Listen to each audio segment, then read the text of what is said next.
اعوذ باللہ من الشیطان الرجیم بسم اللہ الرحمن الرحیم قل ان كنتم تحبون الله فاتبعوني يحببكم الله ويغفر لكم ذنوبكم والله غفور رحيم قل اطيعوا الله والرسول فإن تولوا فإن الله لا يحب الكافرين.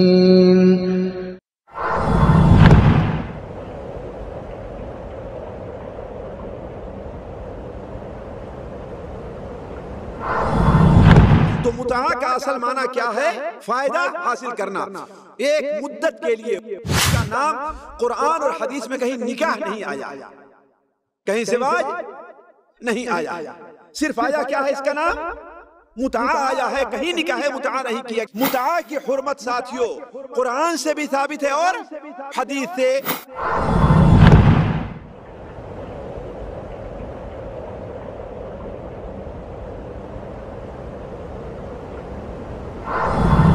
سن لو اچھی طریقے سے، صحیح مسلم شریف میں، صحیح ابن حبان میں، مسند احمد میں، نسائی کے اندر، سنن کبریٰ کے اندر، ان تمام کتابوں میں یہ حدیث صحیح سند کے ساتھ مروی ہے کہ اللہ کے رسول نے کیا بیان فرمایا؟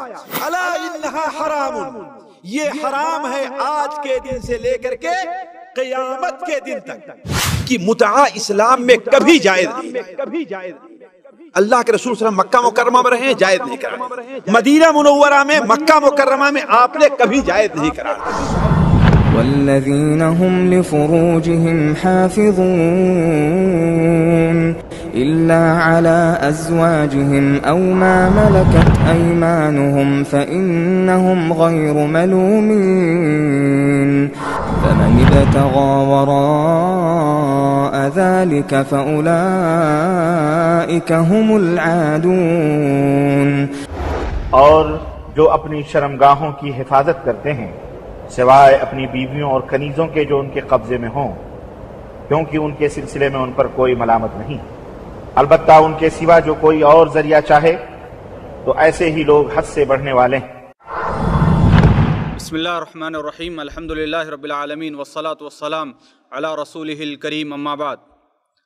حاضرین مجلس، جیسا کہ آپ جانتے ہیں آج کا یہ خصوصی اجلاس بعنوان نکاح متع کی حقیقت. حاضرین، آج امت مسلمہ کو جہاں پر بہت سارے مسائل درپیش ہیں، انہی مسائل میں ایک مسئلہ درپیش یہ بھی ہے کہ دشمنان اسلام مختلف ذرائع اور مختلف وسائل سے ملت اسلامیہ میں داخل ہونے اور ملت اسلامیہ کو کمزور کرنے کی مکمل کوشش کر رہے ہیں، اور نادانی میں، کم علمی کی وجہ سے ہمارے اپنے نوجوان ان کے ان ذرائع سے اور ان کے ان اہداف سے ہمارے مسلمان پریشان ہو جاتے ہیں اور ان کے اس شکنجے میں پکڑے جاتے ہیں. اور جہاں پر اسلام اور مسلمانوں کے خلاف میڈیا میں کام کیا جاتا ہے، مستشرقین کام کرتے ہیں، یورپ میں کام ہوتا ہے، بے شمار جگہوں پر اور بے شمار تنظیمیں مختلف طریقے سے اسلام کی شبیہ کو بگاڑنے، مسلمانوں اور نوجوانوں کو بالخصوص گمراہ کرنے کی مکمل کوشش کرتے ہیں. حاضرین، جہاں پر بہت سارے ذرائع، انہی ذرائع میں آپ کو تعجب ہوگا کہ نکاح متع ایک ایسا ذریعہ ہے جو شیعت اور رافضیت کی جانب سے امت مسلمہ میں پھیلانے کی مکمل کوشش کی جاتی ہے. آج اسی کے نام کے تحت امت مسلمہ کے نوجوانوں کو بگاڑا جا رہا ہے، اور وہ لوگ جو نوجوان نسل ہے، یورپ میں ہوں، امریکہ میں ہوں، افریقہ میں ہوں، ہند و پاک میں ہوں، ایسے نوجوان جو دین سے دور ہیں، ان کو شیعہ قوم رافضیت نکاح متع کے بہانہ دے کر اسی کے ذریعے بہکانے کی کوشش کر رہی ہے اور شیعت میں داخل کرنے کی مکمل اور کامیاب کوشش کر رہی ہے. آج دیکھا جا رہا ہے کہ یورپ اور امریکہ کے اندر گرل فرینڈ کا جو سیکشن ہے یہ بڑا عام ہے. کیا ہی لوگوں کو تو بہانا چاہیے کہ کسی طریقے سے دلیل مل جائے. کوئی بھی برائی کرنے والا یہ سوچتا ہے کہ کوئی دلیل مل جائے تو ممکن ہے بہت ساری اچھائیاں، بہت سارے مسائل کا حل ہو جائے گا. لہذا انہوں نے زنا کے لیے دلیل اگر ڈھونڈی تو کہا کہ نکاح متع میں بہت ہی آسان اور بہت ہی طریقے سے نکاح متع کے اندر اس کے حلال ہونے کی دلیل مل جاتی ہے. اور تو اور حد ہو گئی، اور تو اور حد یہ ہو گئی کہ میڈیا نے ایک مجلس بٹھائی جس کے اندر یہ ثابت کرنے کی کوشش کی گئی کہ نکاح متع شیعت اور رافضیت ہی نہیں بلکہ اہل سنت والجماعت کے اندر بھی نکاح متع کی گنجائش موجود ہے. اس پر بحث اور مباحثہ ہوا اور اہل سنت وہاں پر اپنے آپ کو کمزور پایا.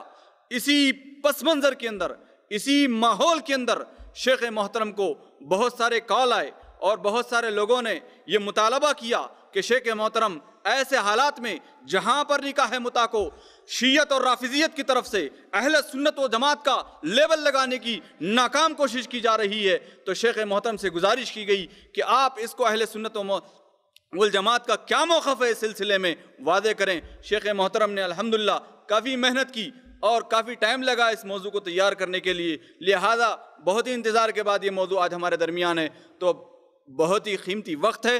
میں تمام سے یہ گزارش کرتا ہوں زیادہ وقت لیے بغیر، ایک علمی اور اہم مجلس ہے، لہذا تمام اہل سمجھ سے میری گزارش ہے کہ آپ پہلے تو اپنے موبائل وغیرہ اگر کسی کے آن ہیں تو اس کو سوئچ آف کر دیں یا سائلنٹ پر کر دیں، سامت پر کر دیں تاکہ بیچ میں خلل اندازی نہ ہو.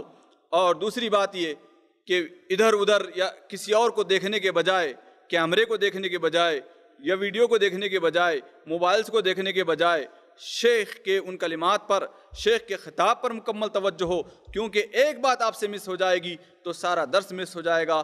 اور یہ علمی باتیں ہیں، اس کو غور سے سب سنیں گے تبھی انشاءاللہ فائدہ ہوگا. میں بلا کسی تاخیر فضیلت الشیخ استاد محترم مولانا مقصود حسن صاحب فیضی حفظہ اللہ سے ادباً گزارش کرتا ہوں کہ تشریف لائیں اور نکاح متع اس کی کیا حقیقت ہے ہمارے درمیان پیش فرمائیں. جزاکم اللہ خیرا واحسن الجزاء. السلام علیکم ورحمۃ اللہ وبرکاتہ. بسم اللہ الرحمن الرحیم. الحمد للہ رب العالمین الرحمن الرحیم مالک یوم الدین ونشهد ان لا اله الا الله ونشهد ان سيدنا ومولانا محمدا عبده ورسوله ارسله الى الناس كافة بشيرا ونذيرا. اما بعد فان خير الحديث كتاب الله وخير الهدي هدي محمد صلى الله عليه وسلم وشر الامور محدثاتها وكل محدثة بدعة وكل بدعة ضلالة وكل ضلالة في النار. اعوذ بالله السميع العليم من الشيطان الرجيم. بسم الله الرحمن الرحيم. والذين هم لفروجهم حافظون إلا على أزواجهم أو ما ملكت أيمانهم فإنهم غير ملومين فمن ابتغى وراء ذلك فأولئك هم العادون. سبحانك لا علم لنا إلا ما علمتنا إنك أنت العليم الحكيم. رب اشرح لي صدري ويسر لي أمري واحلل عقدة من لساني يفقهوا قولي واحلل عقدة من لساني يفقهوا قولي. عزیز ساتھیو، قابل احترام دینی بھائیو، یہ موضوع کیوں چھیڑا گیا ہے اس کی وجہ آپ لوگوں نے سن لی ہے. چونکہ وقت کافی گزر گیا اس لیے بغیر کسی تفصیل میں جائے ہوئے میں اصل موضوع کی طرف آتا ہوں کہ دیکھیے، اللہ تبارک و تعالیٰ نے حضرت آدم علیہ السلام کو جب پیدا فرمایا تو ان کے ساتھ ان کی بیوی کی بھی تخلیق کی. اسی دن سے انسان کے اندر میاں بیوی کا ایک تعلق قائم ہے، اور جب تک اس دنیا میں انسان رہے گا یہ تعلق باقی رہے گا. اللہ تبارک و تعالیٰ نے اس تعلق کو جو فطری طور پر انسان کے اندر رکھا ہے اس کے اندر بڑی حکمتیں اور بڑے مقاصد ہیں. یہ مقاصد شرعی بھی ہیں، اجتماعی بھی ہیں، صحت سے بھی تعلق رکھتے ہیں، اور ان کا تعلق انسان کی نفسیات سے بھی ہے۔ یہ تفصیل کسی اور موقع سے رکھی جائے گی کہ انسان کا جب تعلق کسی عورت سے بطور بیوی کے قائم ہوتا ہے، یا کسی عورت کا تعلق جب کسی انسان سے بطور شوہر کے جب قائم ہوتا ہے، تو اس کے شرعی فائدے کیا ہیں، اس کے اجتماعی اور معاشرتی فائدے کیا ہیں، اس کے انسان کی صحت پر کیا فائدے مرتب ہوتے ہیں، اور انسان کی نفسیت کے اوپر اس کا کیا اثر ہوتا ہے، یہ کسی اور مجلس کے اندر آپ کے سامنے رکھی جائے گی۔ تو اصل موضوع میں یہ کہہ رہا تھا کہ یہ ایک فطری طور پر یہ ایک رشتہ انسان کے اندر قائم ہے میاں اور بیوی کا۔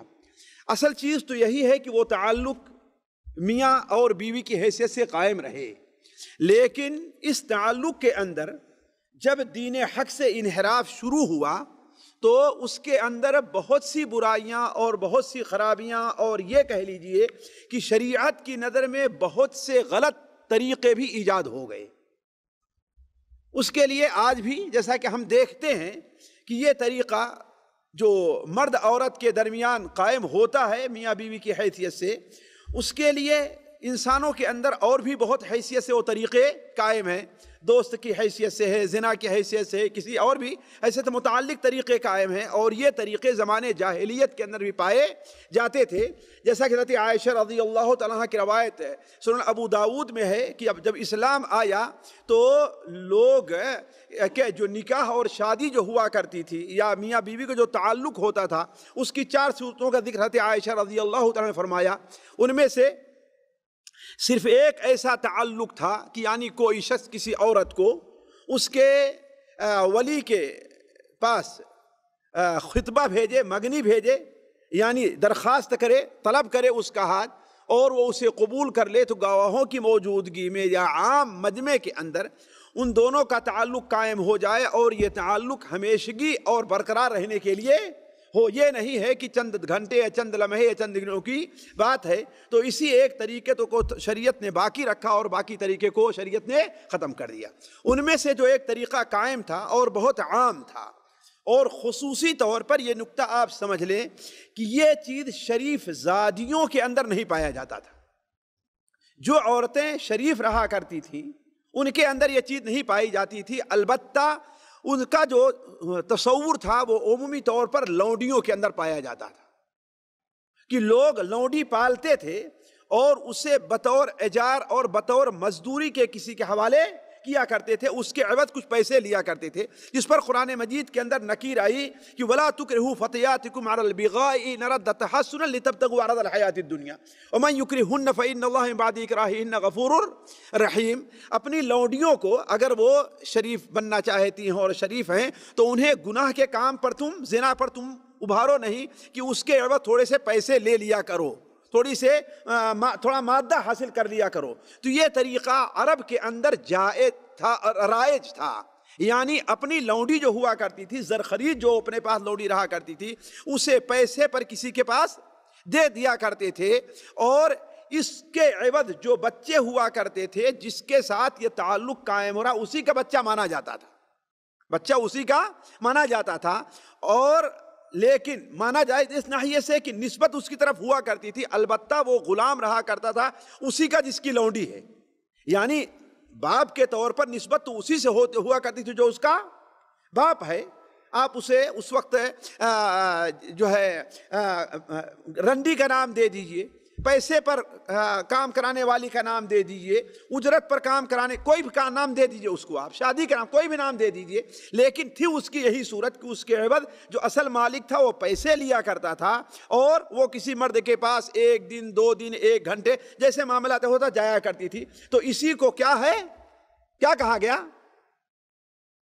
اجرا کہا گیا ہے، اسی کو اجرا کہا گیا ہے قرآن مجید میں.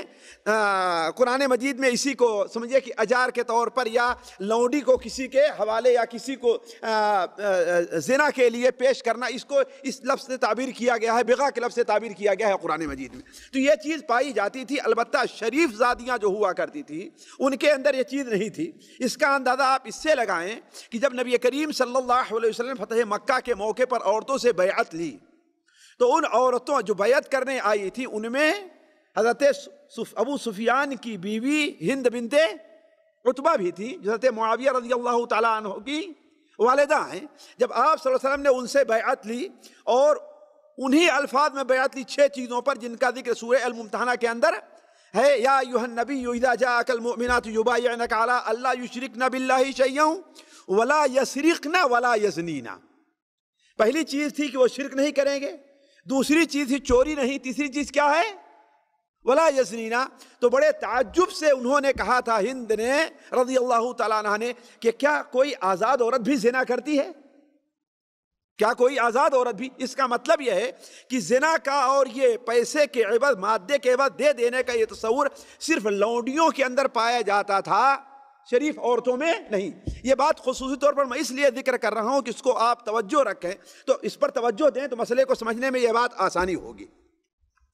اسی چیز کو، یہی چیز جو لونڈیاں دی جاتی تھی، اسی کو متعہ کہا جایا کرتا تھا، اور بعد میں بھی یہ چیز متعہ کے لفظ سے مشہور ہو گئی ہے. متعہ کے معنی کیا ہوتا ہے ساتھیو؟ متعہ کے معنی ہے اصل میں اسی سے متع بنا ہے، وہ چیز جس سے ایک مدت کے لیے فائدہ حاصل کیا جائے. اسی لیے دنیا کو کیا کہا گیا ہے؟ متاع الغرور. اس لیے کہ دنیا کا جو فائدہ ہوتا ہے یہ ایک مدت کے لیے ہمیشہ نہیں ہے. وما الحیات الدنیا الا متاع الغرور. یہ مدت لمبی ہو، بعض اہل لغت نے لکھا ہے کہ اس میں متاع کے اندر وہ چیز داخل ہے جس سے فائدہ حاصل کیا جو ایک لمبی مدت کے لیے، لیکن اصل یہ ہے کہ اس کے اندر مدت کی قید نہیں ہے، مطلقاً اس سے فائدہ حاصل کرنا ہے. تو متاع کا اصل معنی کیا ہے؟ فائدہ حاصل کرنا ایک مدت کے لیے. وَلَكُمْ فِي الْأَرْضِ مُسْتَقَرٌّ وَمَتَاعٌ إِلَىٰ حِينٍ. اس زمین میں تمہارے لیے جائے قرار ہے اور ایک مدت کے لیے، ایک وقت کے لیے اس میں کیا چیز ہے؟ فائدہ حاصل کرنا ہے. یہیں سے یہ لفظ لیا گیا ہے متعہ، نکاح کے لیے. متعہ نکاح کے لیے کیوں؟ اس لیے کہ جو نکاح متعہ ہوا کرتا ہے اس کے اندر 2 چیزیں یا 3 چیزیں بنیادی ہیں ساتھیوں. 3 چیزیں بنیادی حیثیت رکھتی ہیں. ان 3 چیزوں میں سے کوئی ایک بھی نہ پائی جائے گی تو وہ متعہ نہیں ہوگا. پہلی چیز تو یہ ہے کہ اس میں ایجاب اور قبول ہونا چاہیے. یعنی مرد یا لڑکا اگر کسی عورت سے کہہ رہا ہے کہ میں تمہارے ساتھ متعہ یا نکاح متعہ کرنا چاہتا ہوں، ہے نا، بعد میں کہوں گا کہ اس کا نام قرآن اور حدیث میں کہیں نکاح نہیں آیا ہے، کہیں زواج نہیں آیا ہے، صرف آیا کیا ہے؟ اس کا نام متعہ آیا ہے، کہیں نکاح متعہ نہیں کیا گیا. بعد میں فقہا اور علماء کی اصطلاح میں یہ متعہ نکاح کہا گیا ہے، لیکن مطلق نکاح نہیں. کیا کہا گیا ہے؟ نکاح متعہ. اس کی مثال ایسی ہے جیسے کہا جائے جھوٹا واقعہ. حالانکہ جھوٹا ہے تو واقعہ نہیں ہے. وہ واقعہ کے معنی کیا ہے؟ جو چیز واقع ہو، پیش آئے. لیکن کیا کہا جاتا ہے؟ جھوٹا واقعہ. حالانکہ وہ واقعہ نہیں رہا کرتا، صرف واقعہ کے مشابہ ہونے کے نام سے لحاظ سے اس کا نام واقعہ رکھ دیا گیا ہے. جیسے کہا جاتا ہے جھوٹی حدیث، موضوع حدیث. اصل میں حدیث وہ ہے جو اللہ کے رسول صلی اللہ علیہ وسلم کا قول اور فرمان ہو یا آپ کی تقریر ہو، ہے کہ نہیں؟ تو جب آپ کا قول ہے ہی نہیں تو حدیث کیسے ہوئی؟ لیکن مجازن کیا کہا جاتا ہے؟ جھوٹی حدیث. تو اسی لیے اسے جو فقہا نے بعد میں یا علماء نے استعمال کیا اسے نکاح متعہ کہا، اسی بنیاد پر کہا، اس لیے نہیں کہ وہ نکاح نہیں ہے. اسی لیے آپ دیکھیں حدیث کے اندر آپ اللہ کے رسول کے فرمان میں آپ اسے کہیں بھی نکاح کا لفظ نہیں پائیں گے، متعہ پائیں گے. نکاح کا لفظ سے نہیں کہا گیا ہے. تو کہنے کا مطلب کہ متعہ کے اندر 3 چیزیں پائی جاتی ہیں. ایک چیز تو کیا ہے؟ طلب ہے. کس کی طرف سے؟ لڑکے کی طرف سے یا مرد کی طرف سے طلب ہو اور عورت اس کو قبول کر لے. دوسری چیز اس کے اندر کچھ مہر کے طور پر متعین ہو، ہے نا، مادہ اجرت کے طور پر، اسے مہر نہ کیا ہے، اسے اجرت کہیے، یہ متعین ہو، یعنی اتنے مدت کے لیے میں تمہیں اپنے حوالے کر رہی ہوں، تو اس کے بعد میں کتنا لوں گی، اتنے پیسے لوں گی۔ آپ ذرا غور کریں گے تو آج جو کال گرل کا رول ادا کرتی ہیں لڑکیاں، یہ ساری چیزیں پائی جا رہی ہیں ان کے اندر۔ اور تیسری چیز جو ہوا کرتی ہے، ایک مدت متعین ہو، یہ مدت آدھے گھنٹے کے لیے بھی ہو سکتی ہے، 1 گھنٹے کے لیے بھی ہو سکتی ہے، اور یہ مدت 2 دن 3 دن 4 دن ہفتہ 10 دن 15 دن کے لیے بھی ہو سکتی ہے، اس کی کوئی تحدید نہیں آئی ہوئی ہے، اس کی کوئی تحدید نہیں ہے۔ تو متعہ کے اندر یہ 3 چیزیں ہیں، گویا ان 3 چیزوں کے وجود۔ پہلی چیز کیا ہے ساتھیوں؟ کہ طلب پایا جائے، طلب مرد کی طرف سے طلب ہو اور لڑکی اسے قبول کرے، زنا بالجبر نہیں ہونا چاہیے۔ دوسری چیز کیا ہے؟ اس کے عوض کچھ مال متعین ہو، مقرر کیا جائے۔ اور تیسری چیز کیا ہے؟ ہاں، اس میں دیکھ لیں گے آپ کہ نکاح کے جو شرائط ہیں ان میں سے بڑی معمولی شرطیں پائی اور بنیادی شرطیں نہیں پائی جا رہی ہیں۔ مثال کے طور پر گواہوں کا ہونا ہے یا ولی کی اجازت ہے، یہ ساری چیزیں نہیں پائی جا رہی ہیں۔ نہ اس میں پیغام کا دینا اور آنا، نہ اس کے اندر اعلان کی شرط ہے، کوئی بھی شرط پائی نہیں جا رہی ہے۔ تو یہ چیز ہے متعہ۔ اسے اگر آپ کسی شریف الفاظ میں نہیں بلکہ کسی عام الفاظ میں استعمال کرنا چاہیں تو یہ ہے کہ عورت کو اپنی شرمگاہ کرائے پر دینا۔ متعہ کیا ہے؟ عورت کو اپنی شرمگاہ ایک مدت کے لیے کرائے پر دینا، یہی چیز متعہ ہے۔ لیکن ایک بات آگے بڑھنے سے پہلے ایک اور واضح کر دوں، ایک چیز اور واضح کر دوں کہ بعض لوگوں کو جو اس مسئلے کو سمجھنے میں دشواری ہوئی ہے اور دقت ہوئی ہے یا غلطی ہم کہتے ہوئی ہے، جیسا کہ ہم نے وہ پروگرام جو ہے سنا تو ان میں جو بعض غلطیاں نظر آئیں بنیادی طور پر یہ ہے کہ قرآن اور حدیث میں 3 متعوں کا ذکر ہے۔ قرآن اور حدیث میں 3 قسم کے متعہ کا، ایک جو سب سے زیادہ واقع ہے وہ متعۃ الطلاق ہے۔ وہ کیا چیز ہے؟ متعۃ الطلاق ہے۔ وَلِلْمُطَلَّقَاتِ مَتَاعٌ بِالْمَعْرُوفِ وَمَتِّعُوهُنَّ عَلَى الْمُوسِعِ قَدَرُهُ وَعَلَى الْمُقْتِرِ قَدَرُهُ۔ متعۃ الطلاق کیا ہے؟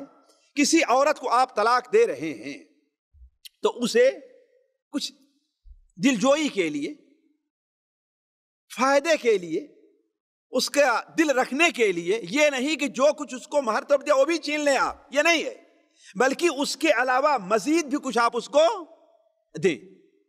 اور اگر بہت کچھ دے بھی دیا ہے تو اس میں سے آپ کچھ نہ لیں بلکہ سارا کا سارا چھوڑ دیں۔ تو اصل چیز متعۃ الطلاق یہ ہے کہ جس کو طلاق دیا جائے، ظاہر بات اس میں اختلاف ہے متعۃ الطلاق کس کو ہوگا کس کو نہیں ہوگا۔ میں ایک مثال دے رہا ہوں، قرآن مجید متعۃ الطلاق جو کہا گیا ہے وہ ہے کہ جس عورت کو طلاق دیا جائے تو اسے کچھ مال دے دیا جائے تو یہ بھی کیا کہا گیا؟ متعہ کہا گیا ہے۔ اور دوسری چیز ہے متعۃ الحج۔ کیا ہے متعۃ الحج؟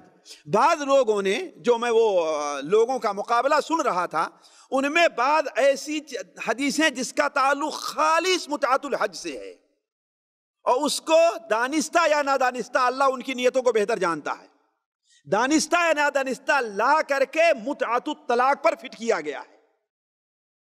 بلکہ بعض وہ صحابہ جن کا اختلاف حضرت عمر رضی اللہ تعالیٰ عنہ سے یا حضرت عبداللہ ابن عباس رضی اللہ تعالیٰ عنہ سے متعۃ الحج کے متعلق ہوا ہے، اس کو لا کر کہاں پیش کیا ہے؟ متعۃ النکاح کے اوپر۔ تو متعۃ الحج یہ ہے کہ آدمی ایک ہی سفر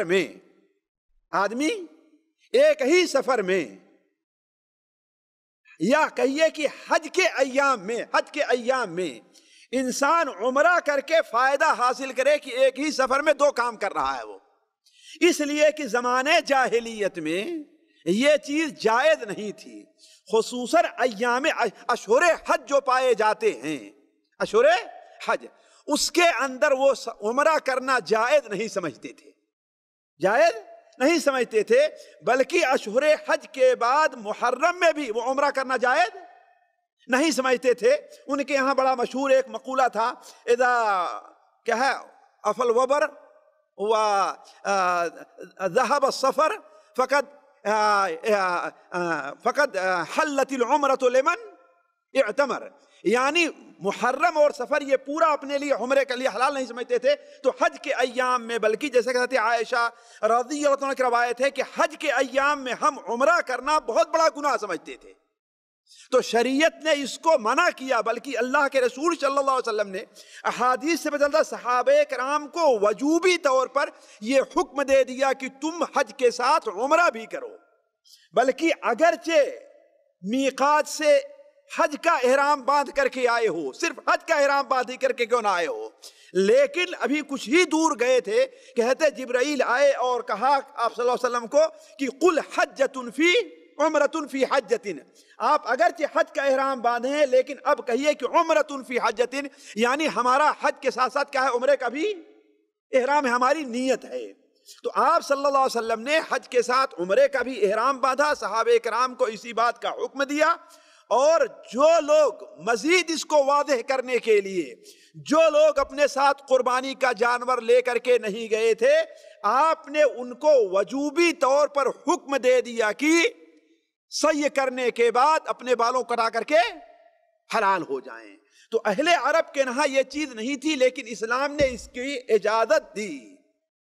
اب افضلیت ہے یا غیر افضل ہے، یہ الگ مسئلہ ہے، علماء کے درمیان مختلف فی مصلحت عمر رضی اللہ تعالی عنہ حج کے ایام میں یا ایک ہی سفر میں حج اور عمرہ کرنا بہتر نہیں سمجھتے تھے، وہ چاہتے تھے کہ حج کے لیے الگ سفر کیا جائے اور عمرے کے لیے الگ سفر کیا جائے۔ تو علی کل حال کہنے کا مطلب ہے تیسری چیز کیا ہے، متعۃ الحج ہے۔ اس سے مراد کیا ہے، حج کے ایام میں یا ایک ہی سفر میں انسان حج اور عمرہ دونوں کر لے۔ اس کی دو صورت ہے، ایک صورت کو تمتع کہا جاتا ہے اور ایک صورت کو قران کہا جاتا ہے۔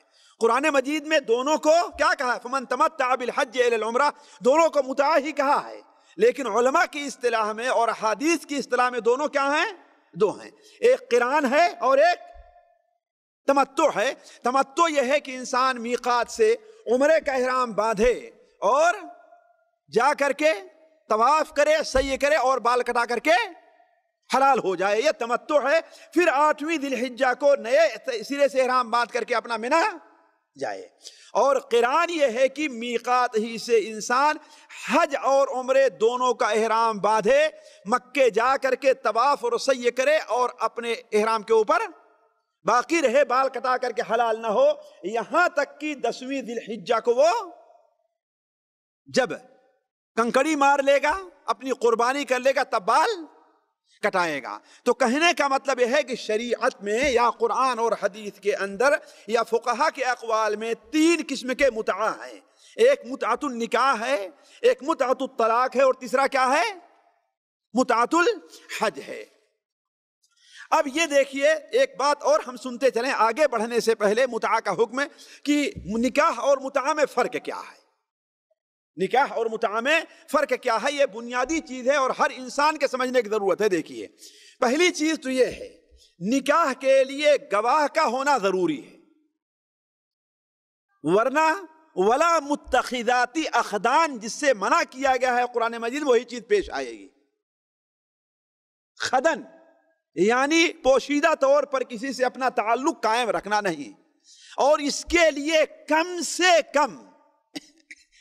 کم 2 آدمی کا گواہ بننا تو ضروری ہے۔ اصل چیز تو ہے کہ آپ نے فرمایا اعلن النکاح، نکاح کو کیا کرو، عام کرو، اعلان کرو، لیکن کم سے کم کیا ہے، 2 آدمی کا گواہ بننا ضروری ہے۔ لیکن متعہ بغیر گواہ کے بھی منعقد ہو جاتا ہے۔ آج کل جو لوگ متعہ کے قائل، اس کی بات میں کر رہا ہوں، گواہ کی ضرورت نہیں ہے، بغیر گواہ کے منعقد ہو جائے گا۔ نکاح کے لیے اگر لڑکی باکرہ ہے یا نابالغہ ہے تو اس کے لیے ولی کی شرط نہیں ہے، بغیر ولی کو بتائے ہوئے، بغیر ولی کی اجازت کے لیے بھی اپنا نکاح متعہ کسی سے، وہ اپنا متعہ کسی سے کر سکتی ہے، یہ شرط نہیں ہے۔ جبکہ نکاح کے لیے کیا ہے، ولی کا ہونا ضروری ہے۔ لا نکاح الا بولی و شاہد عدل، بلکہ آپ نے بیان فرمایا کہ وہ عورتیں فاجرہ ہیں، زانیہ ہیں، جو بغیر ولی کی اجازت کے اپنا نکاح خود کر لیتی ہیں۔ تو نکاح اور متعہ میں یہ فرق ہے کہ نکاح کے لیے ولی کی اجازت ضروری ہے اور متعہ میں اس کی ضرورت نہیں ہے۔ تیسری چیز، نکاح میں کوئی شخص ایک ساتھ 4 عورتیں ہی رکھ سکتا ہے، بس ہے کہ نہیں؟ 5ویں عورت نہیں، 4 عورتوں سے ایک ساتھ عقد کر سکتا ہے، لیکن متعہ کے اندر یہ ضروری نہیں ہے۔ ایک ساتھ اگر اس کی 4 بیویاں بھی ہیں تو وہ 10 20 50 عورتوں سے نکاح متعہ اپنا کر سکتا ہے، بلکہ ان روایات میں ہے ان کے یہاں کہ 70 تک ہی کیوں نہ پہنچ جائیں، 70 عورتوں سے بھی وہ ایک ساتھ متعہ کر سکتا ہے۔ چوتھا فرق یہ ہے کہ متعہ کے نکاح میں بیوی اپنے شوہر کے ترکہ کا حصے دار بنتی ہے، یعنی شوہر کا انتقال ہو جائے تو اس میں بیوی کے لیے کیا ہے؟ جیسا قرآن مجید میں ہے وَلَكُمْ نِصْفُ مَا تَرَكَ أَزْوَاجُكُمْ إِن لَّمْ يَكُن لَّهُنَّ وَلَدٌ، یعنی اگر عورت کا انتقال ہو، کچھ چھوڑ کر کے جا رہی ہے تو اس میں شوہر کا بھی حصہ ہے، اور شوہر کا انتقال ہو جو کچھ چھوڑ کے جا رہا ہے اس میں کیا ہے؟ عورتوں کا بھی حصہ ہے۔ لیکن متعہ میں ایک دوسرا کسی کے ترکے میں کوئی حق نہیں رکھتا ہے، اسی لیے میں کہتا ہوں کہ اسے نکاح نہیں کہنا چاہیے، اسے صرف کیا کہنا چاہیے؟ صرف متعہ کہنا چاہیے۔ 5واں فرق یہ ہے، نکاح میں شوہر اپنی بیوی کے نان، نفقہ اور سکنا کا ذمہ دار ہوتا ہے، یعنی بیوی کا پورا خرچ کس کے اوپر ہے؟ شوہر کے اوپر ہے۔ لیکن متعہ میں شوہر کسی بھی چیز کا پابند نہیں ہے۔ 6واں فرق یہ ہے کہ نکاح میں مدت کی تعیین جائز نہیں ہے کہ ہاں بھائی ہم تم سے سال بھر کے لیے شادی کرتے ہیں، یا ہم تم سے 2 سال کے لیے شادی کرتے ہیں، یا جب تک ہم 2 سال سعودیہ میں کام کر رہے ہیں، ہے کہ نہیں، یا لندن میں 2 سال کے لیے گئے ہیں، اتنے دن کے شادی کرتے ہیں، اس کے بعد ہمارا تمہارا کوئی تعلق نہیں رہے گا۔ لیکن متعہ کے اندر یہ بنیادی چیز ہے، اگر یہ شرط مدت کی تعیین نہ کی گئی تو متعہ ہوگا ہی نہیں، باطل ہوگا۔ 7واں فرق یہ ہے، اس پر بھی غور کریں گے، 2 ایسی عورتیں کہ ان میں سے اگر ایک کو مرد فرد کر لیا جائے تو وہ دونوں ایک آدمی کے نکاح میں نہیں آ سکتی ہے، ویسا ہے کہ نہیں صحیح؟ وَأَن تَجْمَعُوا بَيْنَ الْأُخْتَيْنِ، مثال کے طور پر 2 بہنوں کو ایک آدمی ایک ساتھ شادی میں نہیں رکھ سکتا ہے، خالہ اور بھانجی کو ایک ساتھ اپنے عقد میں نہیں رکھ سکتا ہے، پھوپھی اور بھتیجی کو ایک ساتھ اپنے عقد میں نہیں رکھ سکتا ہے کہ نہیں ہے۔ لیکن متعہ جو لوگ قائل ہیں متعہ کے، ان کے یہاں اس کی کوئی شرط نہیں ہے، بلکہ ایک ساتھ 2 بہنوں کے ساتھ متعہ کر سکتا ہے، خالہ اور بھانجی کو بھی اپنے عقد میں بطور متعہ کے رکھ سکتا ہے۔ 8واں فرق یہ ہے ساتھیوں کہ اگر شادی شدہ عورت اگر زنا کرے یا شادی شدہ مرد اگر زنا کرے تو اس کے اوپر کیا حکم ہے؟ جی رجم کیا جائے گا۔ لیکن اگر متعہ سے نکاح کیا ہوا ہے، متعہ کیا ہوا ہے، تو اگرچہ وہ زنا کرے اس مدت ہی میں جب تک وہ اس کی بیوی ہے، اس کے اوپر کوئی حد نہیں لگے، بلکہ اس کے اوپر زنا اگر زنا کرتا ہے تو زنا کی حد کیا ہے؟ غیر محسن پر 100 کوڑے ہیں وہی لگے گی، اس کے اوپر رجم کا حکم نہیں لگے گا۔ ایک اور عجیب چیز سنیے، اگر کوئی آدمی اپنی بیوی کو 3 طلاق دے دیا ہے کہ نہیں ہے، تو وہ بیوی اب اس کے لیے اس وقت تک حلال نہیں ہوگی جب تک کہ کسی دوسرے مرد سے وہ شادی نہ کرے، لیکن حلالہ نہیں۔ اس لیے حلالہ بھی متعہ کی ایک چھپی ہوئی صورت ہے، ہمارے ہاں جو علماء اس کی اجازت دیتے ہیں انہیں سوچنا چاہیے، حلالہ ہے کہ نہیں ہے، حلالہ بھی متعہ کی کیا ہے، ایک صورت ہے نا۔ تو اگر کوئی شخص اپنی بیوی کو 3 طلاق دے دے، جی سنت کے مطابق 3 طلاق دے دے، پھر اگر وہ عورت ظاہر بات اس کے لیے حلال نہیں یہاں تک کہ کسی اور مرد سے حتی تنکیحا زوجن غیرہ، لیکن اگر کوئی اور کسی عورت کو اس کے شوہر نے 3 طلاق دی ہے اور وہ کسی سے متعا کراتی ہے، ظاہر بات متعا کرائے گی تو اس کے ساتھ زن و شوہر کا تعلق بھی قائم ہوگا، تو متعا کی وجہ سے وہ اپنے پہلے شوہر کے لیے حلال نہیں ہوگی متعا کے لیے۔ اس لیے میں کہتا ہوں دونوں میں کتنا فرق ہے نکاح میں، اور یہ بڑے اہم فرق ہیں، ورنہ بہت سے فروق کا ذکر کیا ہے ان لوگوں نے، وقت کی کمی کی وجہ سے میں صرف اہم فروق کا ذکر کرتا ہوں۔ 10واں فرق ذرا سمجھیں گے، نکاح کے لیے ان کے یہاں جو لوگ قائل ہیں نکاح، جن کے ہاں متعا جائز ہے نکاح کے لیے، شرط یہ ہے کہ مسلمان عورت ہو، نہ وہ یہودیہ ہو، نہ نصرانیہ ہو، نہ حاشا للہ نعوذ باللہ ان کے قول کے مطابق ناصبیہ۔ ناصبی ان کے قول میں کون ہے؟ سنی لوگ ہیں۔ ان تینوں عورتوں سے ان کے ہاں شادی نہیں ہے۔ کس سے؟ یہودی سے، جبکہ قرآن مجید میں ہے یہود سے، اہل کتاب سے شادی، لیکن ان کے ہاں شادی کیا ہے؟ نہ تو یہودیہ سے ہے، نہ نصرانیہ سے ہے، نہ مجوسیہ سے ہے، لیکن متعا جائز ہے،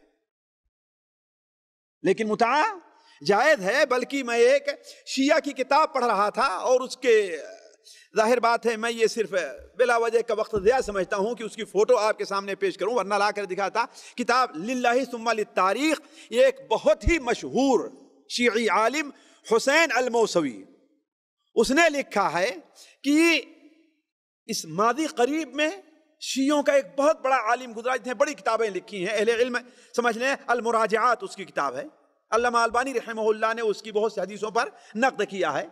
یہ سید شرف الدین حسین الموسوی، سید شرف الدین حسین الموسوی، وہ لکھتا ہے کہ جب یہ صاحب لندن گئے تو وہاں یورپی عورتوں سے روزانہ متعا کرتے تھے، روزانہ۔ یہ ان کے بڑے عالم مفتی علامہ اور حجہ جس کو کہتے ہیں وہ ہیں، یہ لکھا ہے انہوں نے، کتاب کے اندر موجود ہے، صفحہ 54 کے اوپر حاشیے میں لکھا ہے کہ جب وہ گئے تو وہ روز آنا کیوں؟ اس لیے کہ اگرچہ نصرانیہ سے شادی نہیں جائز ہے لیکن متعا جائز ہے۔ ظاہر بات یہ چونکہ اس کے عادی ہوتے ہیں، وہاں خوبصورت اور گوری چٹی عورتوں کو دیکھ کر کے منہ پانی آنے لگا، تو اس کی صورت کیا تھی؟ جی یہی تھی کہ ان کے ساتھ اگر شادی نہیں ہوتی تو متعا کیا جائے، لہذا جب تک رہے ہیں وہ مہینہ 2 مہینہ روز آنا کیا کرتے تھے؟ ایک نہ ایک عورت سے متعا کرتے تھے، اور جانتے ہیں یورپ کے اندر زنا کوئی بری چیز نہیں ہے اگر رضامندی کے ساتھ ہو۔ تو کہنے کا مطلب یہ ہے کہ یہ فرق ہے دونوں میں کیا، کہ مجوسیہ سے یا یہودیہ اور نصرانی عورت جو اہل کتاب ہیں ان سے نکاح تو نہیں ہو سکتا، البتہ ان سے متعا کیا جا سکتا ہے۔ ایک اور عجیب چیز دیکھیں گے آپ، عجیب چیز، محسنہ عورت کس کو کہتے ہیں قرآن مجید میں؟ والمحسنات، محسنات، جی جو عورت شادی شدہ ہو۔ ظاہر بات کوئی عورت اگر کسی مرد سے شادی اس کی ہوئی ہے تو اس سے دوسرا مرد شادی نہیں کر سکتا، لیکن ان کے مذہب میں متعا کر سکتا ہے، عورت متعا کر سکتی ہے۔ عورت جس طریقے سے ایک مرد کے پاس 4 بیویاں ہوں تو اور متعا کر سکتا ہے، لیکن شادی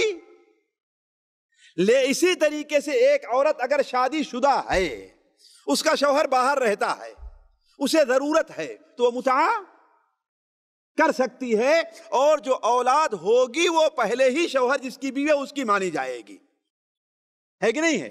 اور یہ ان کی بڑی معتبر کتابوں میں وسائل الشیعہ، یہ 300 ہمارے خیال سے 39 یا اس وقت 400 کچھ پہلے کی لکھی ہوئی کتاب ہے، اور ان کی بڑی معتبر کتابوں میں ہے۔ اس میں یہ ہے کہ اگر کوئی آدمی کسی عورت سے متعا کرنا چاہتا ہے تو یہ پوچھنے کی ضرورت نہیں ہے کہ تو شادی شدہ ہے غیر شادی شدہ ہے، لیکن متعا کر کہ جب عقد ہو گیا تو پوچھنا مکروہ ہے، اب اس سے نہ پوچھو کہ تو شادی شدہ ہے یا غیر شادی شدہ ہے۔ اور آخری چیز ساتھیوں، ہیں تو بڑے فروق لیکن آگے بڑھتے ہیں، آخری چیز، کسی بھی زانیہ عورت سے شادی نہیں ہو سکتی۔ الزانی لا ينکح الا زانیۃ او مشرکہ، والزانیۃ لا ینکحها الا زان او مشرک، زانیہ عورت سے وہی نکاح کرے جو زانی ہو یا مشرک ہو. تو زانیہ سے نکاح تو نہیں ہو سکتا، البتہ اس سے متعا کیا جا سکتا ہے. آپ یہ سمجھ لیں کہ ہم نے 12 فرق ذکر کیے ہیں کس کے؟ نکاح میں اور متعا میں. اسی لیے ہم نے کہا کہ قرآن اور حدیث میں کہیں بھی نکاح متعا کو یا متعا کو نکاح نہیں کہا گیا ہے، بلکہ حضرت عبداللہ ابن عباس رضی اللہ تعالیٰ عنہ سے پوچھا گیا کہ یہ کیا ہے؟ نکاح ہے؟ کہا نہیں. کہا یہ سفاح ہے یعنی زنا کرنا ہے؟ کہا نہیں. کہا پھر یہ کیا ہے؟ کہا یہ متعا ہے. کہا یہ متعا ہے. گویا یہ اس بات کی واضح دلیل ہے کہ اس زمانے تک، صحابہ کرام کے زمانے تک اسے نکاح نہیں کہا جاتا تھا. کیا کہا جاتا تھا اسے؟ یا نکاح نہ سمجھا جاتا تھا کہ جو شادی ہوتی ہے تو میاں بیوی کا جو تعلق کیا چیز ہے اس کو نہیں سمجھتے تھے. دیکھیے ایک بات اور واضح کر دوں آپ کو. دیکھیے متعا سے متعلق ایک چیز اور آپ ذہن میں رکھیں کہ متعا قرآن اور حدیث اور اجماع تینوں اعتبار سے حرام ہے اہل سنت و جماعت کے نزدیک. قرآن سے بھی، حدیث سے بھی اور اجماع سے. اجماع سمجھتے ہیں نا؟ اجماع یعنی امت کے تمام علماء اس کو مانتے ہیں، کوئی اس کی مخالفت نہیں کرتا. قرآن میں اللہ تبارک و تعالی نے ظاہر بات ہے متعا کہ نہ حلال ہونے کا حکم دیا ہے نہ حرام ہونے کا حکم دیا ہے. البتہ بہت سی آیتوں سے میں صرف وہی 2-1 آیت ذکر کرتا ہوں جس کا ذکر ایک شیعی عالم نے کیا ہے.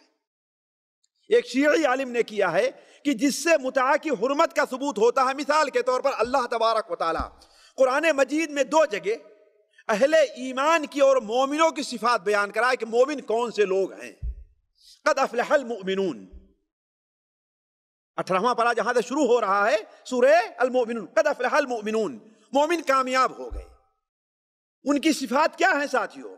ان کی صفات بیان کرتے ہوئے اللہ تعالیٰ فرماتا ہے والذین ہم لفروجہم حافظون، اور وہ کامیاب ہونے والے مومن ہیں جو اپنی شرمگاہوں کی حفاظت کرتے ہیں.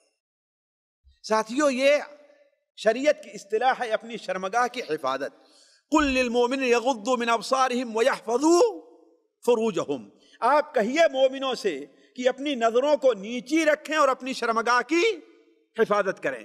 شرمگاہ کی حفاظت کا معنی یہ اصطلاح ہے کہ انسان اپنی شہوت کے لیے، شہوت پوری کرنے کے لیے وہی جگہ استعمال کرے جہاں پر اسے استعمال کرنا چاہیے.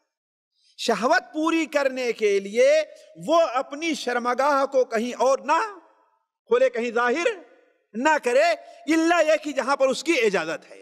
تو والذین ہم لفروجہم حافظون، اللہ کے نیک بندے، کامیاب ہونے والے، جنت کے وارث بننے والے بندے وہ ہیں جو اپنی شرمگاہ کی حفاظت کرتے ہیں. اسی لیے ہر مومن کو یہ دعوت ہے جو چاہتا ہے کہ مومن بن کر کے رہے، اشاعت کے پیچھے، دعایا کے پیچھے، اعلانات اور خوبصورت اعلان کے پیچھے نہ بھاگے. یہ دیکھیں کامیابی کے کیا اصول ہیں. کامیاب ہو گئے وہ لوگ جو کامیاب ہو گئے مومن لوگ، وہ کون کون سے ہیں؟ ان میں پہلی صفت یہ بیان کی گئی جو اپنی شرمگاہ کی حفاظت، یعنی یہاں پر صفت کیا ہے؟ اپنی شرمگاہ کی حفاظت کرتے ہیں. کیا چیز ہے؟ اپنی شرمگاہ کی حفاظت کرتے ہیں. یعنی کیا مطلب؟ اپنی شہوت کو پوری نہیں کرتے؟ نہیں.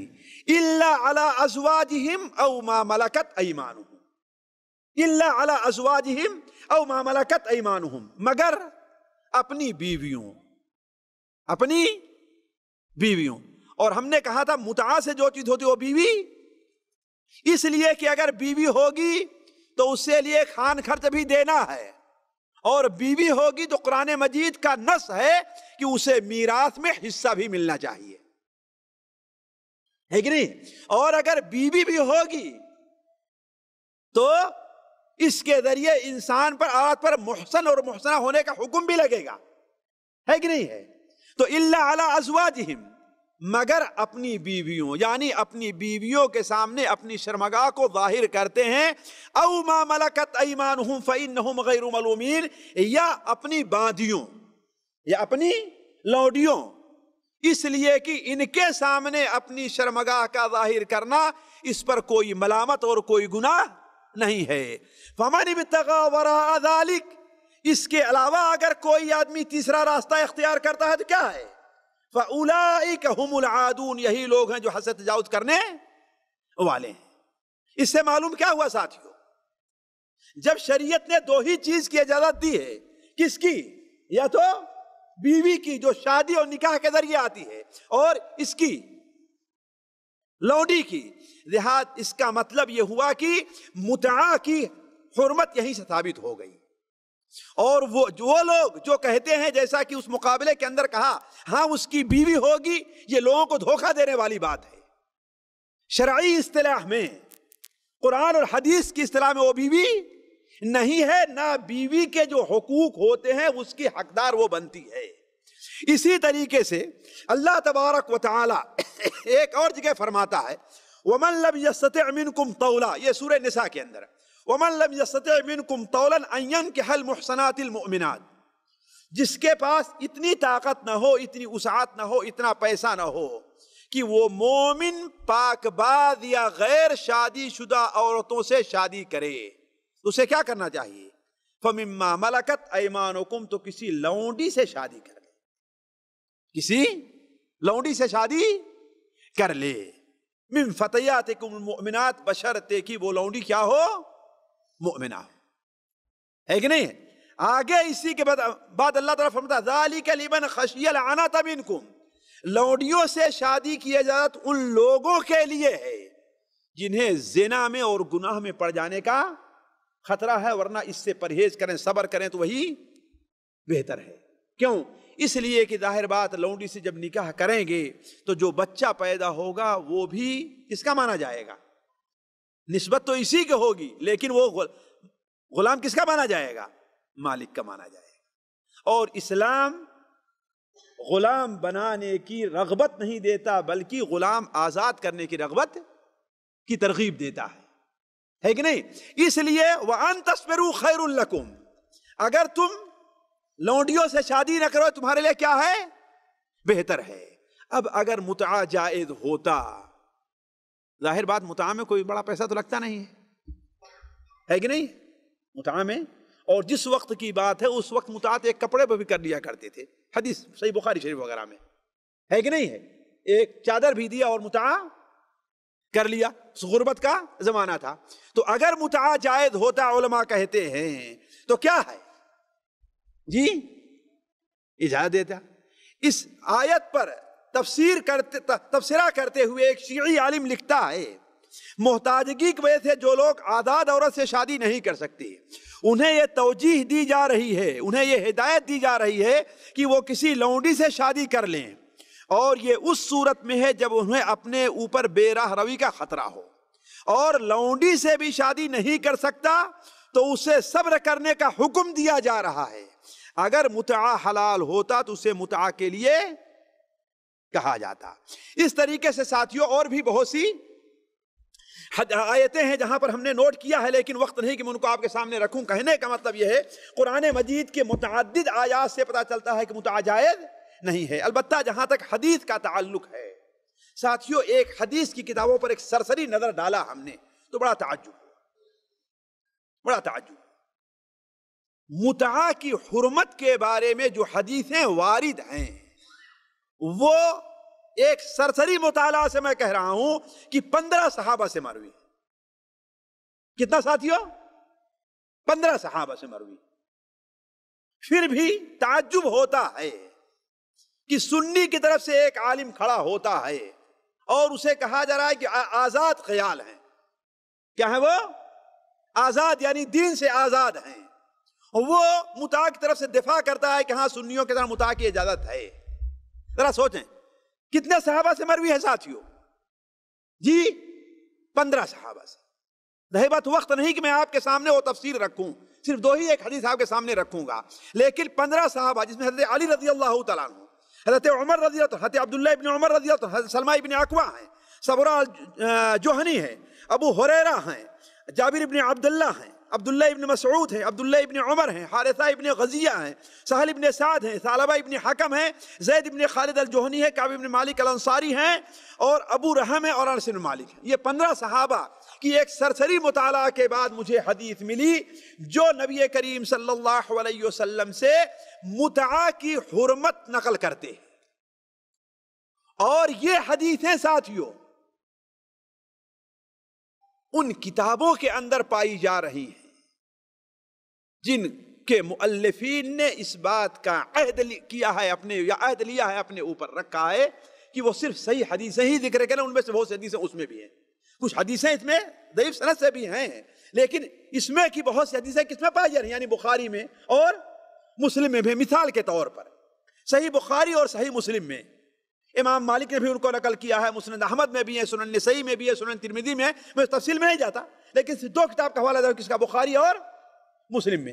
اور بخاری اور مسلم حضرت علی کی ایک حدیث نہیں ہے، متعدد حدیثیں ہیں، میں صرف ایک حدیث مختصر آپ کے سامنے رکھتا ہوں۔ حضرت علی رضی اللہ عنہ حضرت عبداللہ ابن عباس سے کہا، بخاری اور مسلم کا حدیث ہے کہ نبی کریم صلی اللہ علیہ وسلم نے متعہ سے منع کیا ہے، اور خیبر کے دن پالتو گدھے کے گوشت سے بھی منع کر دیا ہے۔ کس سے کہا تھے؟ عبداللہ ابن عباس سے کہا۔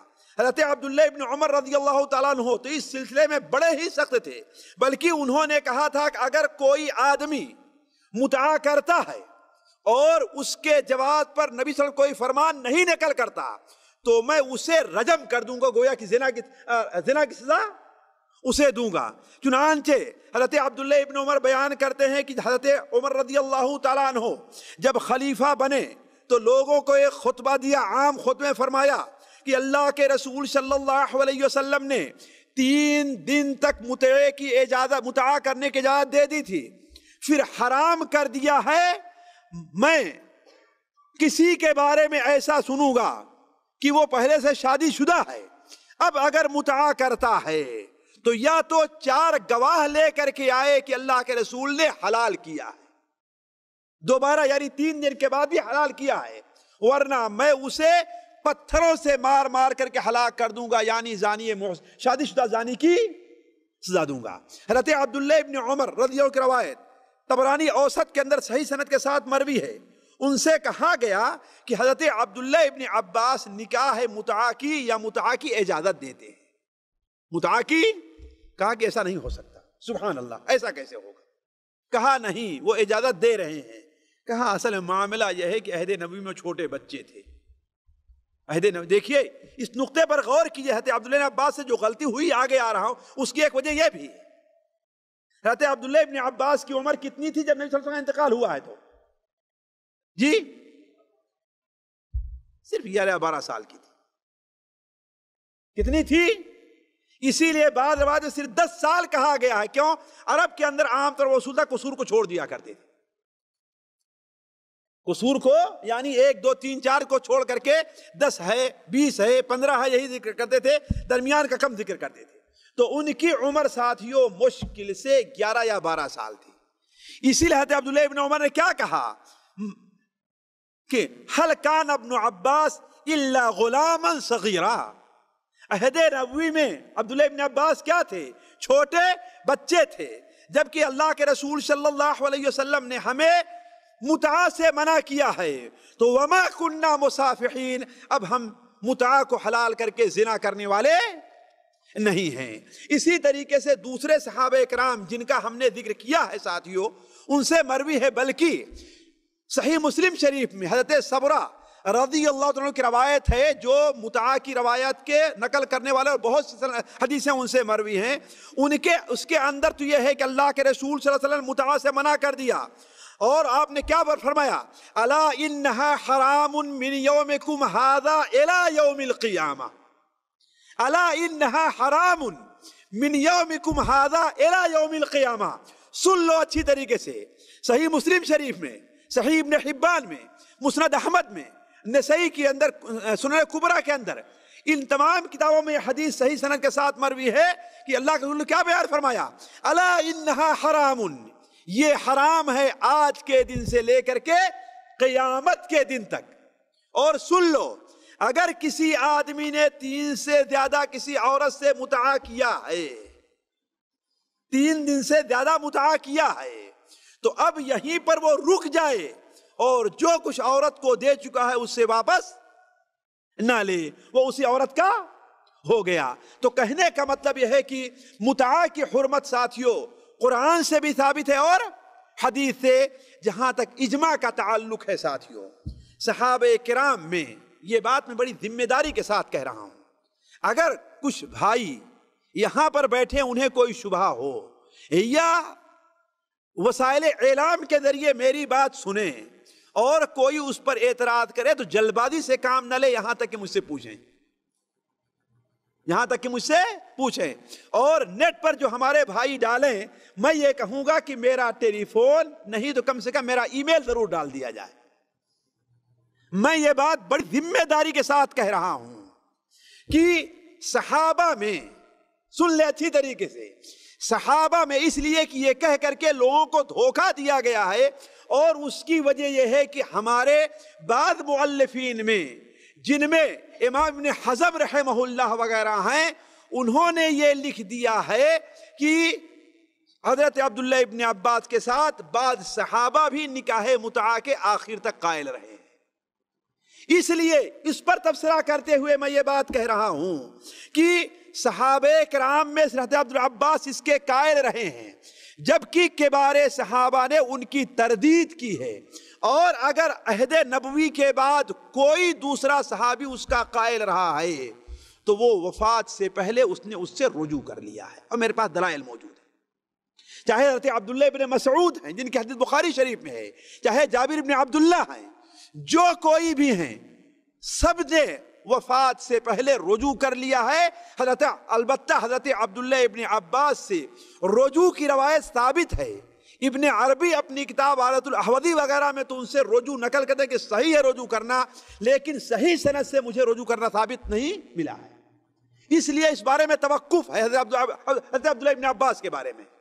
بلکہ بعض علماء کہتے ہیں کہ حضرت عبداللہ عباس کے علم سے، تقوی سے، ان کے زہد سے یہی امید کی جا سکتی ہے کہ ہاں انہوں نے بھی رجوع کر لیا ہے، جیسا کہ بعض ضعیف روایتوں میں وارد ہے، لیکن کوئی صحیح روایت مجھے نہیں ملی۔ البتہ دوسرے جو صحابہ ہیں جن کا نام لیا جاتا ہے، اگر حضرت عبداللہ ابن عباس کا ساتھ انہوں نے کچھ دیا بھی ہے تو کیا ہے، انہوں نے اپنے آخر عمر میں اس سے رجوع کر لیا ہے۔ تو کہنے کا حضرت عبداللہ ابن عباس کے قائل تھے، لیکن ذرا دیکھیں صحابہ کا ان کے ساتھ اسلوب کیا رہا ہے۔ حالانکہ ان کا ایک مقام ہے علم کے اندر، اللہ کے رسول جزاد بھائی ہیں، آپ صلی اللہ علیہ وسلم کے جزاد بھائی ہیں۔ عباس ابن عبد المطلب جو آپ کے چچا ہیں، جنہیں آپ کہا کرتے تھے یہ میرے باپ کے جگہ ہیں، ان کے بیٹے ہیں، اور آپ انہیں بڑے پیار سے بلاتے اور ان کے لیے خصوصی دعا تھی۔ اسی لیے تفسیر میں سب سے اچھی تفسیر کس کی مانی جاتی ہے؟ عبداللہ ابن عباس کی بھی۔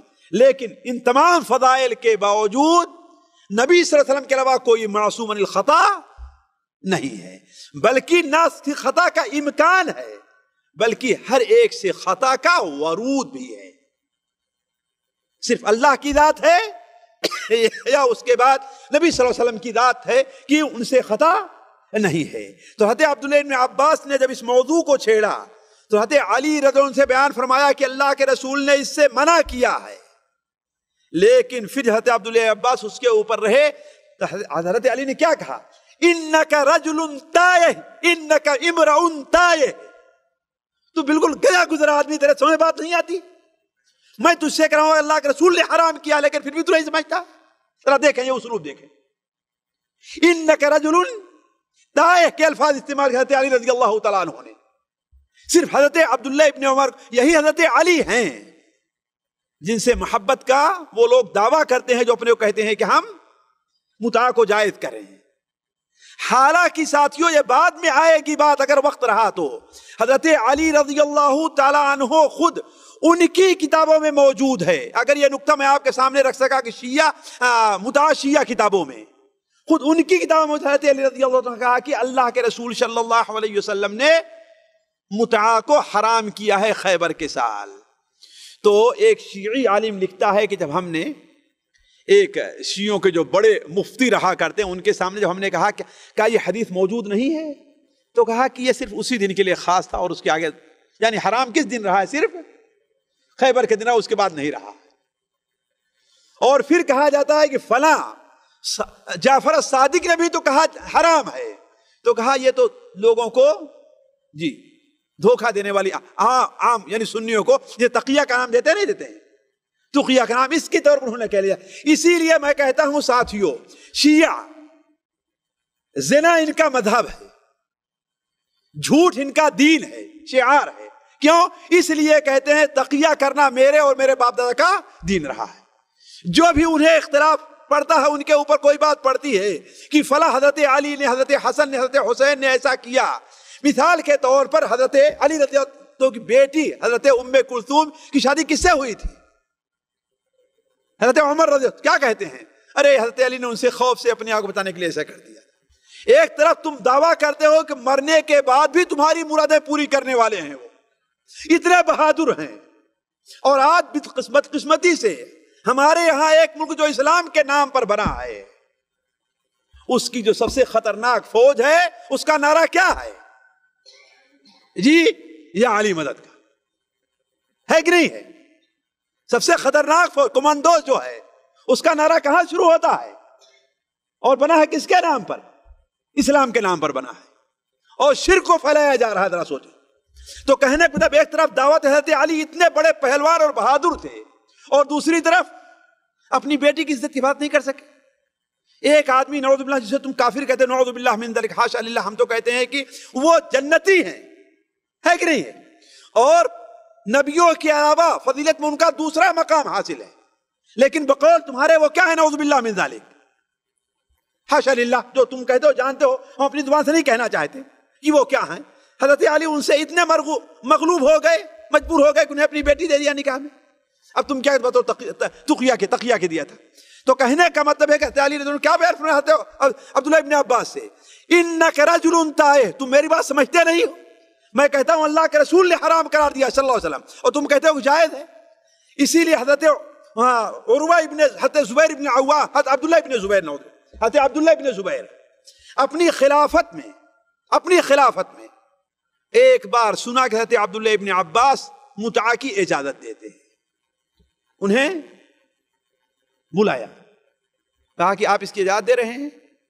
کہا کیوں نہیں، امام المتقین کے زمانے میں متعہ کیا گیا، یعنی اللہ کے رسول زمانے میں۔ کہا کیا پھر اس کے بعد آپ نے منع نہیں کیا ہے؟ تو کہا تمہیں کیسے معلوم منع کیا؟ کیا حدیثیں آئی ہیں؟ تو اس پر حضرت عبداللہ ابن عباس راضی نہ ہوئے، تو انہوں نے کہا اگر بڑے بہادر ہو تو متعہ کر کے دیکھو، اگر تم نے متعہ کیا تمہارے اوپر وہ حد میں لگاؤں گا جو زانی محسن پر لگائے، تمہیں پتھروں سے مار کر ہلاک کر دوں گا۔ یعنی کہنے کا مطلب یہ ہے کہ یہ چیز جو وہ بیان کرتے تھے حضرت عبداللہ عباس کا، یہ مسلک رہا ہے، لیکن اس کے بعد تمام علماء یعنی حضرت عبداللہ عباس کے بعد تابعین میں ان کے دو ایک شاگردوں کا رہا ہے، اور اکثر نے رجوع کر لیا ہے، اس کے بعد ساری امت کا اجماع اس کے اوپر ہو گیا ہے۔ کس کے اوپر؟ کہ متعہ حرام ہے۔ اسی لیے امام ابن المنذر رحمہ اللہ، امام ابن المنذر انہوں نے اشراف ایک کتاب لکھی ہے، اس کے اندر لکھتے ہیں کہ آج اس وقت، اور یہ 4 صدی کی ہجری کے عالم ہیں، آج سے گویا کتنا 1100 سال پہلے، 1100 سال پہلے وہ کہتے ہیں کہ آج کچھ شیعوں کے علاوہ، یعنی تمام شیعہ بھی نہیں، کچھ شیعوں کے علاوہ اس مسلک کا قائل کوئی نہیں ہے، سارے مسلمان اسے کیا کہتے ہیں؟ حرام کہتے ہیں۔ اور یہی بات امام نووی رحمہ اللہ نے، امام قرطبی رحمہ اللہ نے، ان تمام لوگوں نے بھی نقل کیا ہے۔ تو کہنے کا مطلب ہے کہ متعہ کی حرمت کے اوپر کیا ہے؟ اجماع ہو چکا ہے۔ ساتھیو ایک بات اور رکھ دوں متعہ کو سمجھنے کے لیے، 2 چیزیں ہیں، بلکہ وہ یہ ہے کہ اسلام کا تصور متعہ کیا ہے، اسلام کا تصور متعہ کیا ہے۔ اسلام میں یعنی متعہ جب شروع میں اللہ کے رسول نے جائز قرار دیا تھا تو وہ کیوں، وہ کیا تصور اس کا ہے؟ پہلا تصور تو یہ ہے ساتھیوں کہ اصل چیز یہ ہے، سن لیجئے، کہ متعہ اسلام میں کبھی جائز نہیں تھا۔ اللہ کے رسول صلی اللہ علیہ وسلم مکہ مکرمہ میں رہے ہیں، جائز نہیں قرار دیا تھا۔ یہ زمانے جاہلیت کے ایک نکاح چلتا تھا، اسلام لانے کے بعد مسلمانوں نے اسے چھوڑ دیا ہے۔ مدینہ منورہ میں، مکہ مکرمہ میں آپ نے کبھی جائز نہیں قرار دیا۔ لیکن ایک وقت آیا، جیسے حضرت عبداللہ ابن عباس کی روایت بخاری اور مسلم میں ہے کہ ہم نے کہا ہم جنگ پر جاتے تھے اور ہمارے ساتھ ہماری بیویاں نہیں، اس لیے جانتے ہیں کہ مسلمان جنگ میں کتنے رہتے تھے، مدینہ میں رہنے کا موقع کہاں ملتا تھا۔ خود سوچئے اللہ کے رسول صلی اللہ علیہ وسلم نے اپنی مدینہ منورہ 10 سالہ زندگی میں کتنی فوجی مہمیں بھیجی ہیں ساتھیوں، ذرا آپ کتنا؟ جی 100 یا اس سے زیادہ تقریباً، ذرا سوچیں 100 کے قریب۔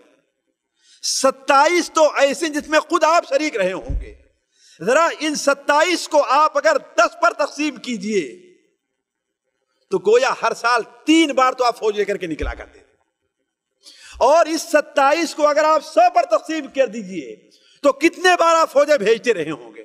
تو صحابہ کرام کو مدینہ منورہ رہنے کا موقع کہاں ملتا تھا، ہے کہ نہیں؟ اور خاص طور پر وہ لوگ جو غریب اور مسکین تھے، ان کے پاس ان کی بیویاں نہیں تھیں۔ تو صحیح بخاری اور مسلم میں حضرت عبداللہ عباس بیان کرتے ہیں کہ ہم لوگ جب فوجوں میں اور جنگوں میں جاتے تو ہمیں اس سلسلے میں بڑی تکلیف پیش آتی، تو ہم نے کہا اے اللہ کے رسول صلی اللہ علیہ وسلم، کیا ہم لوگ خسی نہ ہو جائیں تاکہ یہ طاقت ہی ہمارے اندر سے ختم ہو جائے؟ تو آپ نے اس سے منع فرما دیا۔ پھر آپ نے ہمیں عورتوں سے، دیکھیں مدینہ منورہ کی نہیں، مکہ مکرمہ کی نہیں، شہروں میں بسنے والی شریف زادیاں نہیں جیسا کہ یاد کیا جا رہا ہے کہ نہیں ہے، آپ صلی اللہ علیہ وسلم نے ہمیں سفر میں اور فوج لے کر جہاں گئے ہوں وہاں آپ صلی اللہ علیہ وسلم نے ہمیں متعہ کی اجازت دے دی۔ ذرا سمجھیں، ایک اور حدیث آپ اپنے سامنے رکھیں کہ حضرت ابن ابی عمرہ ایک تابعی ہیں، صحیح مسلم شریف کے اندر ہے، وہ بیان کرتے ہیں کہ کیا متعہ جو ہے صرف اسی صورت میں نہیں تھا جس صورت میں لوگ باہر ہوں، سفر میں گئے ہوں، اپنے علاقے میں بسے ہوئے نہ ہوں۔ اس سے آپ اندازہ لگا سکتے ہیں، علماء لکھتے ہیں کہ اولاً تو ابتدائے اسلام میں متعہ کا تصور مسلمانوں میں نہیں تھا کہ مسلمان متعہ کریں۔ جس طریقے سے دیگر گندی چیزوں کو، جھوٹ بولنا ہے اور یہ ہے، چھوڑ دیا تھا، ایسے ہی اسلام لانے کے بعد مسلمانوں نے متعہ کو بھی چھوڑ دیا تھا۔ ذرا دیکھیے، متعہ کو گویا شراب سے بھی برا سمجھتے تھے، اس لیے شراب تو وہ ایک مدت تک پیتے رہے لیکن متعہ نہیں کرتے رہے۔ تو چند ان حالات میں کہ جنگ میں گئے ہوں یا سفر میں گئے ہوں تو وقت ضرورت گویا کہ آپ صلی اللہ علیہ وسلم نے کیا کیا، متعہ کی اجازت دے دی۔ یہ ہے ساتھیوں متعہ کا اسلام میں تصور۔ متعہ کا اسلام میں تصور کیا ہے کہ ہر موقع پر نہیں ہے، نہ یہ رخصت عام ہر موقع پر نہیں تھی، نہ یہ رخصت عام تھی، بلکہ ایک خاص حالات میں خاص ضرورت کے تحت اور چند دنوں کے لیے اس کی اجازت دے دی گئی۔ بعد روایت میں 3 دن کا ذکر ہے نا، ہے کہ نہیں؟ بعد میں خیبر کے موقع پر آپ نے اجازت دی ہے۔ خیبر کا موقع کتنا رہا ہوگا؟ 1 مہینہ رہا ہوگا خیبر کے موقع پر؟ 1 مہینہ رہا ہوگا؟ نہیں، ہے کہ نہیں؟ مشکل سے 4-5 دن، ہفتے کے اندر پورا خیبر شروع سے لے کر کے آخر تک پتہ ہو گیا ہے۔ تو گویا کہ اسلام کے اندر جو متعہ کا تصور ہے وہ کیا ہے؟ وہ یہ ہے کہ یہ وقت ضرورت ہے، اور وقت ضرورت تھی، اس کی اجازت دے دی تھی، اور پھر اسے منسوخ کر دیا گیا، جس کی سب سے واضح دلیل ساتھیوں، دلیلیں بہت ہیں لیکن سب سے واضح دلیل صحیح مسلم شریف کی وہ روایت ہے، سنن کبریٰ بیہقی میں موجود ہے۔ حضرت ابن شہاب بیان کرتے ہیں کہ مجھ سے خالد ابن مہاجر نے بیان کیا کہ وہ لوگ حضرت ایک شخص کے پاس بیٹھے ہوئے تھے، حضرت عبداللہ ابن عباس کے پاس، کہ ان کے پاس ایک شخص آتا ہے، متعہ کے بارے میں فتویٰ پوچھتا ہے، تو اس کو اجازت دے دیتے۔ تو ابن ابی عمرہ انصاری نے کہا کہ ذرا ٹھہریے، یہ کیا کہہ رہے ہیں آپ؟ کہا کہ ٹھہرنے کیا بات ہے، اللہ کے رسول نے مطاع کیا گیا ہے۔ عبداللہ ابن عباس نے کیا کہا؟ آپ کے زمانے میں مطاع کیا گیا ہے۔ اور دیکھیے حضرت عبداللہ ابن عباس سے جو غلطی ہوئی وہ یہی ہوئی ہے کہ ان حالات کو، جن حالات میں مطاع کیا وہ حاضر نہیں تھے، اس لیے کہ جنگوں میں، فوجوں میں، مہموں میں نہیں جایا کرتے تھے، وہ بچے تھے، مدینہ منورہ میں رہا کرتے تھے، اس لیے یہ غلطی ان سے ہوئی۔ تو ابن عمرہ نے کہا انہا کانت رخصۃ فی اول الاسلام لمن اضطر الیہا اور لمن اضطر الیہا، یہ شروع اسلام میں اجازت اس شخص کے لیے تھی جو اس کے لیے مجبور ہو، جیسے مردار کھانا جائز ہو جاتا ہے کبھی کبھار، خون پینا جائز ہو جاتا ہے اور سور کا کھانا جائز ہو جاتا ہے۔ ثم احکم اللہ الدین ونہا عنہا، پھر اللہ تعالیٰ نے دین کو مکمل کر دیا اور اس سے روک دیا ہے۔ تو گویا اہل سنت و جماعت کے یہاں جو تصور رہا ہے کس کا؟ متاع کا، حلال ہونے کا، وہ تصور یہی رہا ہے کہ وقت ضرورت اور مجبوری کی حالت میں اس کی اجازت تھی، اور اس کا اقرار خود حضرت عبداللہ ابن عباس نے کیا ہے۔ ساتھیو میں کہہ رہا تھا کہ بات بڑی لمبی ہے اور بہت کچھ سلسلہ ہم نے جمع کیا۔ حضرت عبداللہ ابن عباس نے بھی اس بات کا اقرار کیا ہے کہ ہاں یہ عام اجازت نہیں ہے، یہ نہیں ہے کہ اس کے اوپر ثواب مل رہا ہے۔ جو ایک بار مطاع کرے وہ حضرت حسین کے مقام تک پہنچ جائے گا، جو 2 بار مطاع کرے حضرت علی کے مقام پر پہنچ جائے گا، اور جو 3 بار مطاع کرے وہ اللہ کے رسول صلی اللہ علیہ وسلم کے مقام پر پہنچ جائے گا۔ اور ظاہر بات ہے ان شہوت کے غلاموں کو جب تک یہ ثواب کی بات لوگوں کے سامنے رکھیں، کون اپنی بیٹی دے گا؟ کون دے گا اپنی بیٹی؟ اسی لیے جانتے ہیں کہ یہ شہوت پرستی ان کے بڑوں کے اندر یہاں تک پہنچی ہے ساتھیوں، یہاں تک پہنچی ہے کہ اگر کوئی بڑا عالم یا دوست کسی کے ہاں جاتا ہے تو وہ رات بھر اپنی بیوی کو اسے مگنی کے طور پر، آریہ کے طور پر دے دیتا ہے۔ اور یہ آج تک یہ عراق میں رائج ہے، عراق اور ایران۔ یہ شیعہ عالموں کی بات میں کہہ رہا ہوں، اپنی طرف نہیں کہہ رہا، بلکہ خمینی علیہ من اللہ ما یستحق، جسے یہ امام حجہ کہتے ہیں، ان کے ایک ساتھی نے کہا کہ ایک بار عراق میں ان کے ساتھ تھا تو انہوں نے ایک 8 اور 9 سال کی لڑکی سے مطاع کیا ہے، خمینی نے، اور کہا میں رات بھر اس کے رونے کی آواز کو سن رہا تھا، رات بھر اس لڑکی کے رونے کی آواز کو سن رہا تھا۔ تو جب تک یہ فضائل نہیں بیان کریں گے اپنے لوگوں کے سامنے، اس وقت تک کوئی اپنی بیٹی کے لیے تیار ہوگا؟ لہذا اس قسم کے فضائل گڑھ کر کے بیان کیے گئے۔ اسی لیے میں کہہ رہا تھا ساتھیوں، اس قسم کے جتنے باطل فرقے ہیں وہ لوگوں کے سامنے 2 ذریعے سے آتے ہیں، 2 ذریعے سے آتے ہیں۔ ایک ذریعہ دین کا ہوتا ہے، ایک ذریعہ دین کا ہوتا ہے، کسی باطل کو کیا رنگ دے دیا جائے؟ دین کا۔ آج قبر پر چڑھاوا چڑھانے کس کا نام دے دیا جائے؟ دین کا نام دے دیا جائے، ہے کہ نہیں ہے؟ غیر اللہ کو پکارنے کا کس کا نام؟ وسیلے کا نام دے دیا جائے، ہے کہ نہیں ہے؟ ویسے غیر محرم عورتوں سے اپنے پیر اور سر دبوانے کا کیا نام دے دیا جائے؟ یار یہ بزرگ لوگ ہیں، ان سے کوئی پردہ نہیں ہے، پردہ تو وہ لوگ ہیں جو عام ہیں۔ تو جتنے باطل فرقے والے ہوتے ہیں 2 ذریعے سے لوگوں کے سامنے آتے ہیں۔ ایک کی کسی باطل چیز کو دین کا نام دے دیا جائے، ایسے ہی متاع کو کس کا نام دے دیا گیا؟ دین کا نام دے دیا گیا کہ ہمارے دین میں داخل ہے، اور اسے کم علم لوگوں کے میں شیعیت ایسے ہی پھر دین کا نام دے دیا گیا، اور لوگوں کو اللہ کے رسول اہل بیت سے محبت کا نام دیا گیا۔ اور دوسری کیسے آتے ہیں؟ لوگوں کے اندر جو شہوت کی کمزوری پائی جاتی ہے، یہ شہوت مال کی حیثیت سے ہے، منصب کی حیثیت سے ہے، یا جنسی شہوت ہے، یہ ہے، اس کے ذریعے سے لوگوں پر آیا جائے، اور متعہ کے اندر یہ چیز آج استعمال کی جا رہی ہے۔ اسی لیے بہت سے نوجوان فلپین وغیرہ اور دوسری جگہ یا یورپ میں جو شیعیت قبول کر رہے ہیں، کسی لیے؟ اس لیے کہ انہیں زنا کی متعہ کے نام پر اجازت مل جا رہی، زنا کی اجازت مل جا رہی متعہ کے نام پر. اور یہ بدبختے جو دوسرے کی لونڈیوں سے خود تو متعہ کرتے ہیں اور دوسری کی بہن بیٹیوں سے متعہ تو کرتے ہیں اور اجازت دیتے ہیں، لیکن وہ خود اپنی بیٹی کسی کو نہیں دیتے.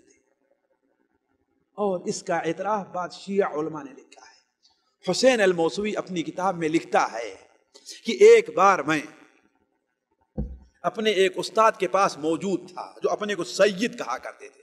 ہے کہ نہیں؟ کیا کہتے تھے؟ سید کہتے تھے. ان کے پاس 2 لڑکے آتے ہیں اور وہ دونوں، ایک شیعہ تھا ایک سنی. سنی نے شیعہ سے کہا تمہارے ہاں تو متعہ جائز ہے؟ کہا نہیں بالکل نہیں. کہا جائز ہے تمہارے ہاں. کہا کہاں چلتے ہیں؟ کہا ہمارے تمہارے بڑے جو عالم ہو اس کے پاس چلتے ہیں. تو کہا اس کے پاس گئے تو کہا کہ سید آپ متعہ کے بارے میں کیا کہتے ہیں؟ کہا کہ حلال ہے. تو وہ شیعہ کیا کہتا ہے؟ تو ٹھیک ہے میں آپ کی بیٹی سے متعہ کرنا چاہتا ہوں. کیا کہتا ہے؟ میں آپ کی بیٹی سے متعہ کرنا چاہتا ہوں. کہا کہ نہیں، یہ ہم سیدوں کے لیے جائز نہیں ہے. کہا کہ ارے بدبختو، میری بیٹیوں، میری بہنوں بیٹیوں ساتھ تم اس کو جائز کہتے ہو لیکن اپنے لیے حرام کہتے ہو اس کو. میں بالکل شیعہ مذہب کو چھوڑ کر سنی بن جاؤں گا. اور بعد ایسے حادثات پیش آئے، آج نہیں ساتھیوں، آج سے 1000 سال پہلے بھی بعض لوگ انہی گندگیوں کی وجہ سے شیعہ مذہب کو چھوڑ کر کے سنی کی طرف منتقل. تو کہنے کا مطلب یہ ہے کہ یہ اپنے لیے تو اس کی اجازت لیتے ہیں اور دین کا رنگ دیتے ہیں کہ انہیں اپنی یہ خواہش پوری کرنے کا موقع ملے، لیکن اپنی بیٹی اور بہنوں کو دوسروں کے لیے اجازت نہیں دیتے. خیر ساتھیوں، بات کہاں سے نکل گئی تھی، میں یہ باتیں نہیں چھیڑنا چاہتا تھا. اب ایک اور چیز ہے، 2 چیزیں ساتھیوں ہیں، اگر آپ لوگ وقت اجازت دیں تو میں آپ کے سامنے رکھوں. پہلی چیز تو یہ ہے کہ متعہ کی اجازت جو لوگ دیتے ہیں آخر اس کے دلائل کیا ہیں. ظاہر بات دلیل تو پیش کریں گے نا. یہ پہلی چیز آپ لے دیکھیے، وہ قرآن سے بھی دلیل دیتے ہیں اور حدیث سے بھی دلیل دیتے ہیں اور اجماع سے بھی دلیل دیتے ہیں، بلکہ اور عقل سے بھی دلیل دیتے ہیں، قیاس سے بھی دلیل دیتے ہیں. میں ان تمام چیزوں کو نہیں چھیڑنا چاہتا، ایک پورا ایک الگ سے موضوع ہے تاکہ ان کی ایک ایک باتوں کو لے کر کیا جائے. لیکن پہلی دلیل جو وہ دیتے ہیں قرآن مجید سے، اور اس کو بہت بڑھایا ہے انہوں نے، اس لیے میں اس پر خصوصی گفتگو کرنا چاہتا ہوں. 5واں پارہ جہاں سے شروع ہوتا ہے، اللہ تعالیٰ ارشاد فرماتا ہے والمحصنات من النساء الا ما ملكت ايمانكم کتاب اللہ علیکم واحل لكم ما وراء ذلكم ان تبتغوا باموالكم محسنین غیر مسافحین فما استمتعتم به منهن فآتوهن اجورهن. یہ الفاظ فما استمتعتم به منهن، ان عورتوں میں سے جس سے تم استمتاع فائدہ حاصل کرو، انہیں فرضی طور پر، وجوبی طور پر ان کی اجرت دے دو. کہا اس سے مراد کیا ہے؟ متعہ ہے. اور حضرت عبداللہ ابن عباس کا قول نقل کیا ہے. عبداللہ عباس کا، اور حضرت عبداللہ عباس اس سے اس کے قائل تھے. لیکن ساتھیوں میں سیدھے یہ آیت پڑھ کر کے اس کا ترجمہ کرتا ہوں، آپ فیصلہ کریں کیا اس سے متعہ ثابت ہوتا ہے. پہلی چیز یہ ہے، دیکھیے اللہ تعالیٰ فرماتا ہے والمحصنات من النساء، وہ عورتیں بھی حرام ہیں تمہارے اوپر جو شادی شدہ ہیں. وہ عورتیں بھی حرام ہیں جو شادی شدہ ہیں. اس لیے کہ اس سے پہلے حرام عورتیں تمہاری مائیں تمہارے اوپر حرام، تمہاری بہنیں تمہاری خالائیں، اس سے پہلے والی آیت میں اس کا بیان ہے. اور وہ عورتیں بھی حرام ہیں جو شادی شدہ ہیں، یعنی گویا ان عورتوں سے شادی نہیں ہو سکتی ہے. الا ما ملکت ایمانکم، مگر وہ عورتیں اگرچہ شادی شدہ تھیں لیکن تمہارے قبضے میں آ گئیں، یعنی تمہاری لونڈی بن گئی، تو اب تمہیں اختیار ہے کہ تم ان کو حلال سمجھو. کیوں؟ اس لیے کہ جب لونڈی بن جائیں گی تمہیں اختیار ہے انہیں ان کے نکاح پر باقی رہنے دو یا باقی نہ رہنے دو. ہے کہ نہیں؟ آقا اپنی لونڈی کو کسی سے شادی کر سکتا ہے تو اس کے قریب نہیں جائے گا، لیکن منع کر دے اس سے، اور ایک حیض گزر جائے تو اس سے اپنا تعلقات کو قائم کر سکتا ہے. تو الا ما ملکت ایمانکم کتاب اللہ علیکم، یہ اللہ تعالیٰ کا فریضہ تمہارے اوپر ہے. وَأُحِلَّ لَكُمْ مَا وَرَاءَ ذَلِكُمْ، اور ان کے علاوہ جو عورتیں ہیں وہ تمہارے لیے حلال ہیں. ان کے علاوہ جو عورتیں تمہارے لیے حلال ہیں، لیکن اس کے لیے شرط ہے. پہلی شرط یہ ہے ان تبتغوا باموالکم، پہلی شرط یہ ہے کہ اپنے مال کے ذریعے ان کو چاہو، یعنی ان کے لیے مہر متعین. تبتغوا، تمہارے اندر کیا ہے؟ رغبت ہے. رغبت ہو کہ انہیں بیوی بنا رہے ہو، ان سے شادی کر رہے ہو، ہے نا. ان تبتغوا محسنین، شرط یہ ہے کہ تمہارا مقصد صرف اپنی خواہش پوری کرنی نہیں ہے، اپنا پانی غیر مسافحین، پانی بہا دینا نہیں ہے، بلکہ کیا ہے؟ ذرا دیکھیں گے اس شرط کو، آپ غور کریں. شرط کیا لگا رہا ہے اللہ تعالیٰ؟ ان تبتغوا باموالکم. تبتغوا اولا ابتغاء، پہلی شرط یہ ہے، یعنی گویا تمہارا قصد ارادہ اسے بیوی بنانے کا ہے. باموالکم دوسری چیز ہے کہ انہیں ان کی مہریں دو، اور تیسری چیز کیا ہے؟ محسنین، تمہیں انہیں اپنی بیوی بنا کر کے رکھنا ہے غیر مسافحین. صرف تمہارا مقصد کیا ہے؟ پانی بہانا نہیں ہے. ذرا غور، کیا تمہارا مقصد کیا ہے؟ پانی بہانا نہیں ہے. گویا کہ صرف یہی نہیں کہ اپنی شہوت پوری کرنی ہے، جیسے نکاح متعہ میں ہوا کرتا ہے.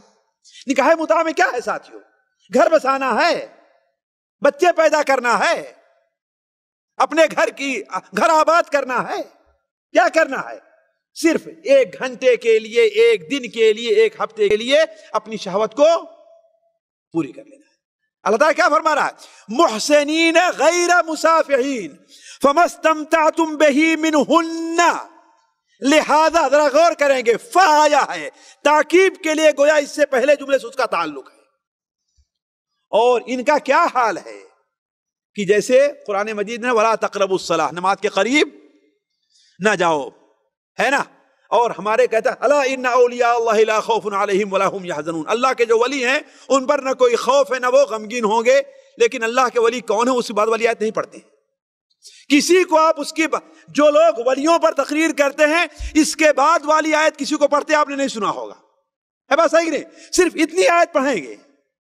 اللہ کے ولی کون ہے اس کے بعد جو بیان کیا گیا ہے الذین آمنوا وکانوا یتقون، اس کو بیان نہیں کریں گے، ہے نا. ایسے یہ حضرات بھی شروع سے آیت لے کر نہیں آئیں گے، صرف آیت کا اتنا ٹکڑا فما استمتعتم بہ منہن لکھ دیا بس. حالانکہ ذرا غور کریں گے، اللہ تعالیٰ فرماتا ہے ان کے علاوہ جو عورتیں حرام کی گئی، باقی عورتیں تمہارے لیے حلال ہیں، بشرطے کی 4 چیزیں پائی جانی چاہیے. پہلی چیز کیا؟ ان تبتغوا، تمہارے اندر ابتغاء، خواہش، شادی کی خواہش ہو.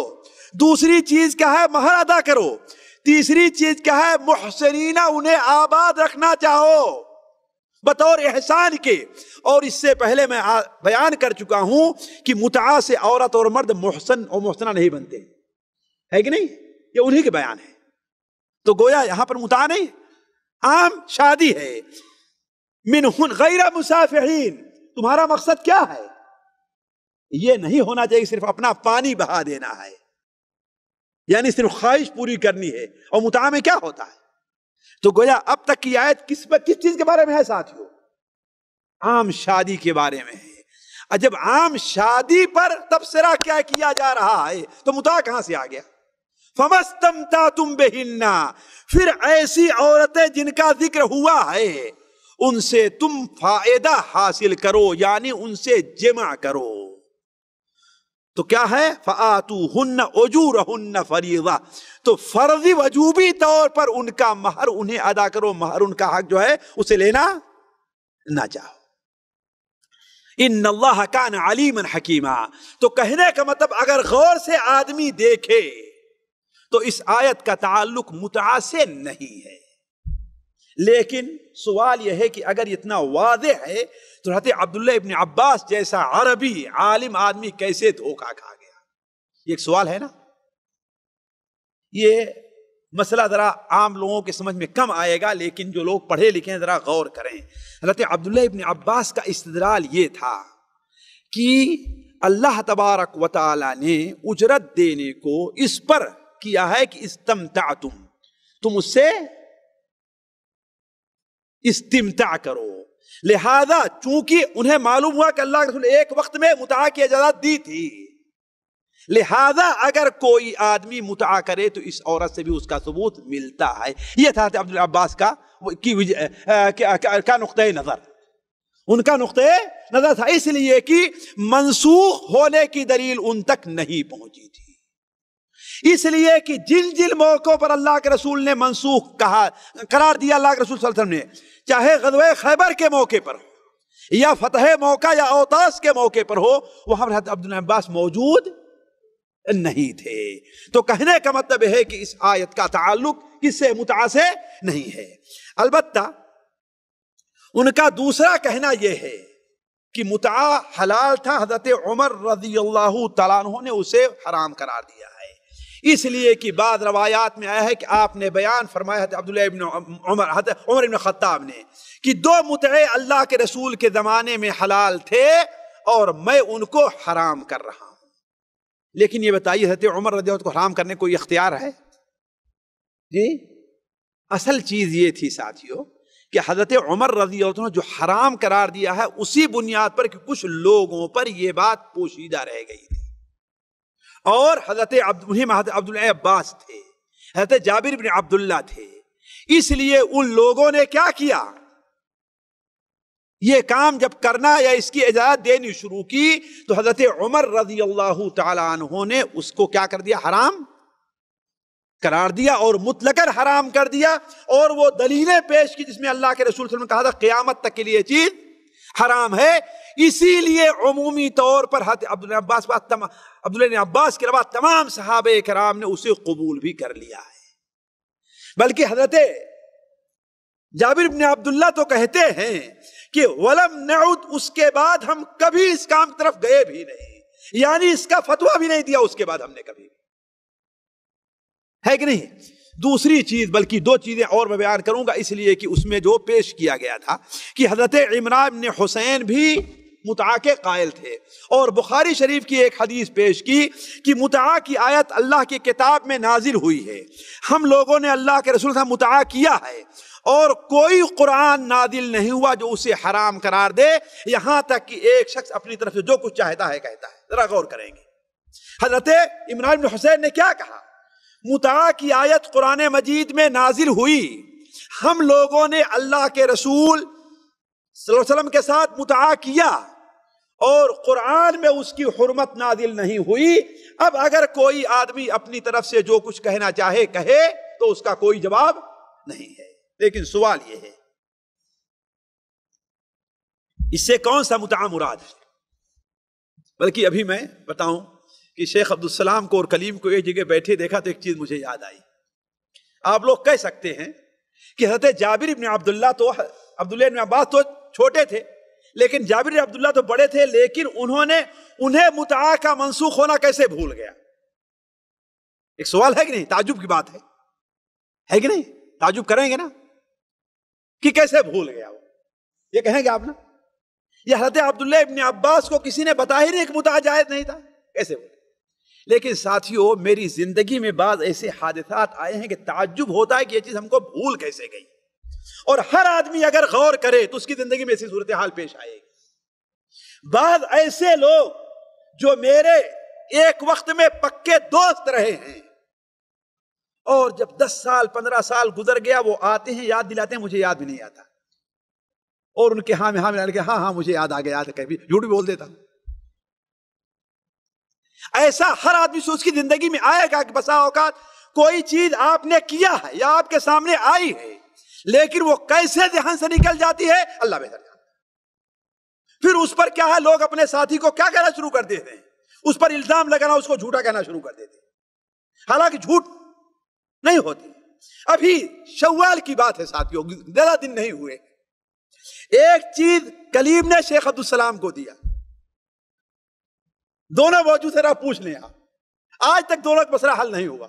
وہ کہتے ہیں مجھے نہیں دیا، وہ کہتے ہیں ہم نے دیا ہے، آپ کو ٹیلی فون کیا، آپ آفس کے پاس آئے، میں جا رہا تھا، آپ کو دے کر کے گیا، لیکن پھر بھی شیخ عبدالسلام ماننے کے لیے تیار نہیں کہ مجھے کسی نے دیا ہے، اور دونوں میرے نزدیک سچے۔ یہ سامنے بیٹھے ذرا پوچھ۔ تو بسا اوقات بعض ایسی چیزیں ہوتی ہیں کہ انسان کے سامنے آتی ہے، بار بار آتی ہے، لیکن وہ انسان کے ذہن سے،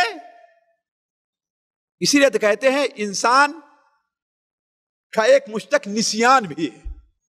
نسیان کے معنی کیا ہوتا ہے؟ بھولنے کے، انسان بھول جاتا ہے کہ نہیں؟ تو حضرت عبداللہ ابن عباس، جابر ابن عبداللہ، اللہ کے رسول صلی اللہ علیہ وسلم نے حرام قرار دیا، منسوخ قرار دیا اس حکم کو، لیکن ان لوگوں کو یہ چیز یاد نہیں رہی۔ اور اس سے بھی تعجب صحیح بخاری شریف میں ہے، حضرت عمر رضی اللہ تعالیٰ عنہ کا ایک بار حضرت عمار ابن یاسر کے ساتھ سفر پہ گئے۔ حضرت عبداللہ ابن مسعود کی روایت ہے، ایک سفر پر گئے۔ آپ لوگ جو پڑھے لکھے آپ جان گئے ہوں گے۔ اتفاق ہے کہ رات میں دونوں کو غسل کی ضرورت پڑ گئی، تو حضرت عمر رضی اللہ تعالیٰ عنہ نے نماز نہیں پڑھی کہ جنوبی ہیں۔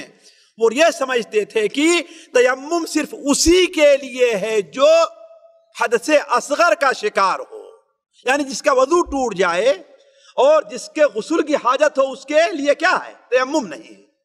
حضرت عمر بن خطاب یہ سمجھا کرتے تھے، تو حضرت عمر بن خطاب نے نماز نہیں پڑھی یہاں تک کہ پانی کے ملنے کا انتظار کیا۔ حضرت عمار ابن یاسر نے کیا کیا؟ اپنا کپڑا اتارا اور مٹی میں لوٹنا شروع کر دیے۔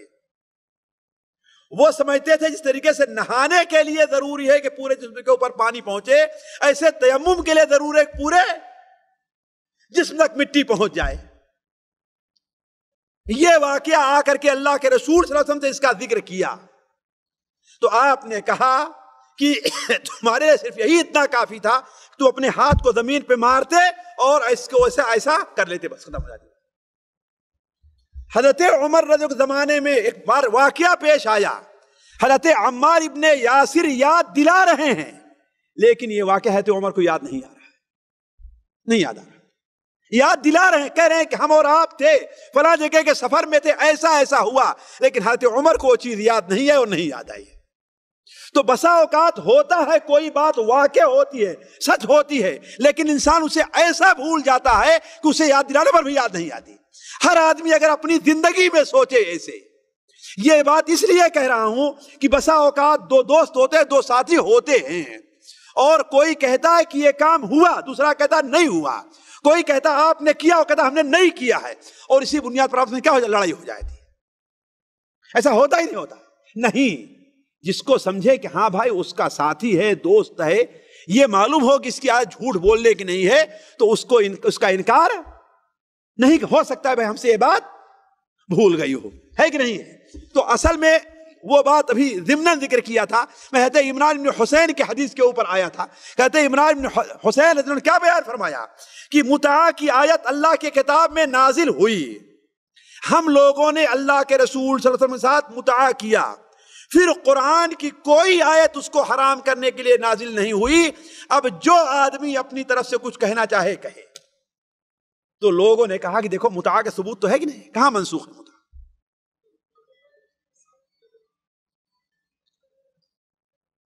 بھائی وہ تو آپ کہہ رہے ہیں نا، یہ کہاں ہے ساتھ کیا؟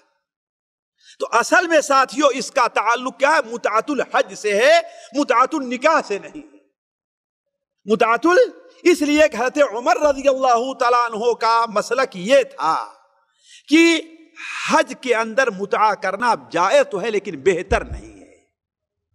حضرت عبداللہ نے عباس کہتے رہے واجب ہے، حضرت عبداللہ عباس کہا کرتے تھے حج جو آدمی قربانی کا جانور نہ لے کر کے جا رہا ہو اس کے اوپر متعا تمتع کرنا واجب ہے، لیکن حضرت ابو بکر و عمر کہتے تھے کہ نہیں، وہ چاہتے تھے کہ اگر ایک ہی بار میں لوگ حج عمرہ کر لیں گے تو جو دوسرے دن ہوا کرتے ہیں لوگ عمرہ کرنے کمائے، ارے بھائی میں تو عمرہ کر لیا، تو اللہ تعالیٰ کا گھر ہے ہمیشہ آباد رہے، لہذا انہوں نے کہا نہیں، حج کے لیے الگ سفر کرو اور عمرے کے لیے الگ سفر کرو۔ تو حضرت عمران بن حسین کے سامنے جب یہ بات آئی کہ حضرت عمر تمتع سے منع کر رہے ہیں، تب انہوں نے یہ بات کہی تھی۔ اسی لیے اس حدیث کو تمام علماء کہاں نقل کرتے ہیں؟ کتاب الحج میں نقل کرتے ہیں، کتاب النکاح میں نہیں نقل کرتے۔ یہ دھوکہ دینا ہے یا نادانی ہے یہ کہا جائے کہ ہاں اس سے مراد کیا متعۃ النکاح ہے، اسی لیے ساتھیوں صحیح مسلم شریف کے اندر ہے نزلت آیت المتعۃ یعنی متعۃ الحج، اس کی وضاحت بھی کر دی گئی ہے۔ اسی طریقے سے ایک عجیب و غریب چیز ہے، آپ لوگ تعجب کریں گے، ان لوگوں نے حضرت اسما کا نام بھی پیش کیا۔ اس کی وضاحت اس لیے میں کر دینا چاہتا ہوں کہ ان لوگوں نے کہا کہ حضرت اسما رضی اللہ تعالیٰ کون تھی؟ حضرت ابوبکر کی بیٹی تھی، رضی اللہ، حضرت عائشہ رضی اللہ کی بہن تھی۔ کہا کہ ان کے بیٹے عبداللہ ابن زبیر جو ہے وہ متعہ کے نتیجے میں پیدا ہوئے تھے۔ جی ہاں، یہ اس میں مقابلے میں آپ سنیں گے تو اس پر دیا، اور ہمارے جو لوگ تھے مشکل اس کا کوئی جواب نہیں دے سکے، اس کا کوئی جواب نہیں دے سکے۔ تو حضرت اولاً تو حضرت اسما رضی اللہ تعالی عنہا کے بارے میں بھی یہی ہے، انہوں نے کہا کہ اللہ کے رسول کے زمانے میں ہم لوگوں نے متعہ کیا، اس سے کون سا متعہ مراد ہے؟ متعۃ الحج ہے، جیسا کہ اس کی وضاحت صحیح بخاری وغیرہ میں موجود ہے، لیکن ہمارے بھائیوں نے اس کو چھپا کر کس کے صحیح مسلم شریف میں متعۃ الحج کا ذکر خاص لفظ ہے، لیکن ہمارے بھائیوں نے اسے چھپا کر کے لوگوں کو دھوکہ دینے کے لیے کیا کہا؟ بعض راویوں کی غلطی ہو گئی ہے مسند ابو داؤد طیالسی کے اندر کہ وہاں متعۃ النساء منقول ہو گیا ہے حضرت عائشہ حضرت اسما کی روایت میں غلطی سے، تو اس کو بنیاد بنا کر کے کہا کہ ہاں بھائی وہ بھی متعہ کی قائل رہی ہے، اور مزید آگے یہ کہہ دیا کہ حضرت اسما کی اولاً جو شادی حضرت زبیر بن عوام سے ہوئی تھی کس پر ہوئی تھی؟ بطور متعہ کے ہوئی تھی، جبکہ یہ بات بالکل غلط ہے۔ حضرت اولاً تو مکہ مکرمہ جیسے کہ پہلے ہم نے بتایا ہے مقدمہ کے طور پر کہ شریف زادیاں متعہ نہیں کرتی تھی، ہے نا؟ متعہ کس کے لیے خاص ساتھیوں؟ یہ لونڈیوں کے لیے تھا۔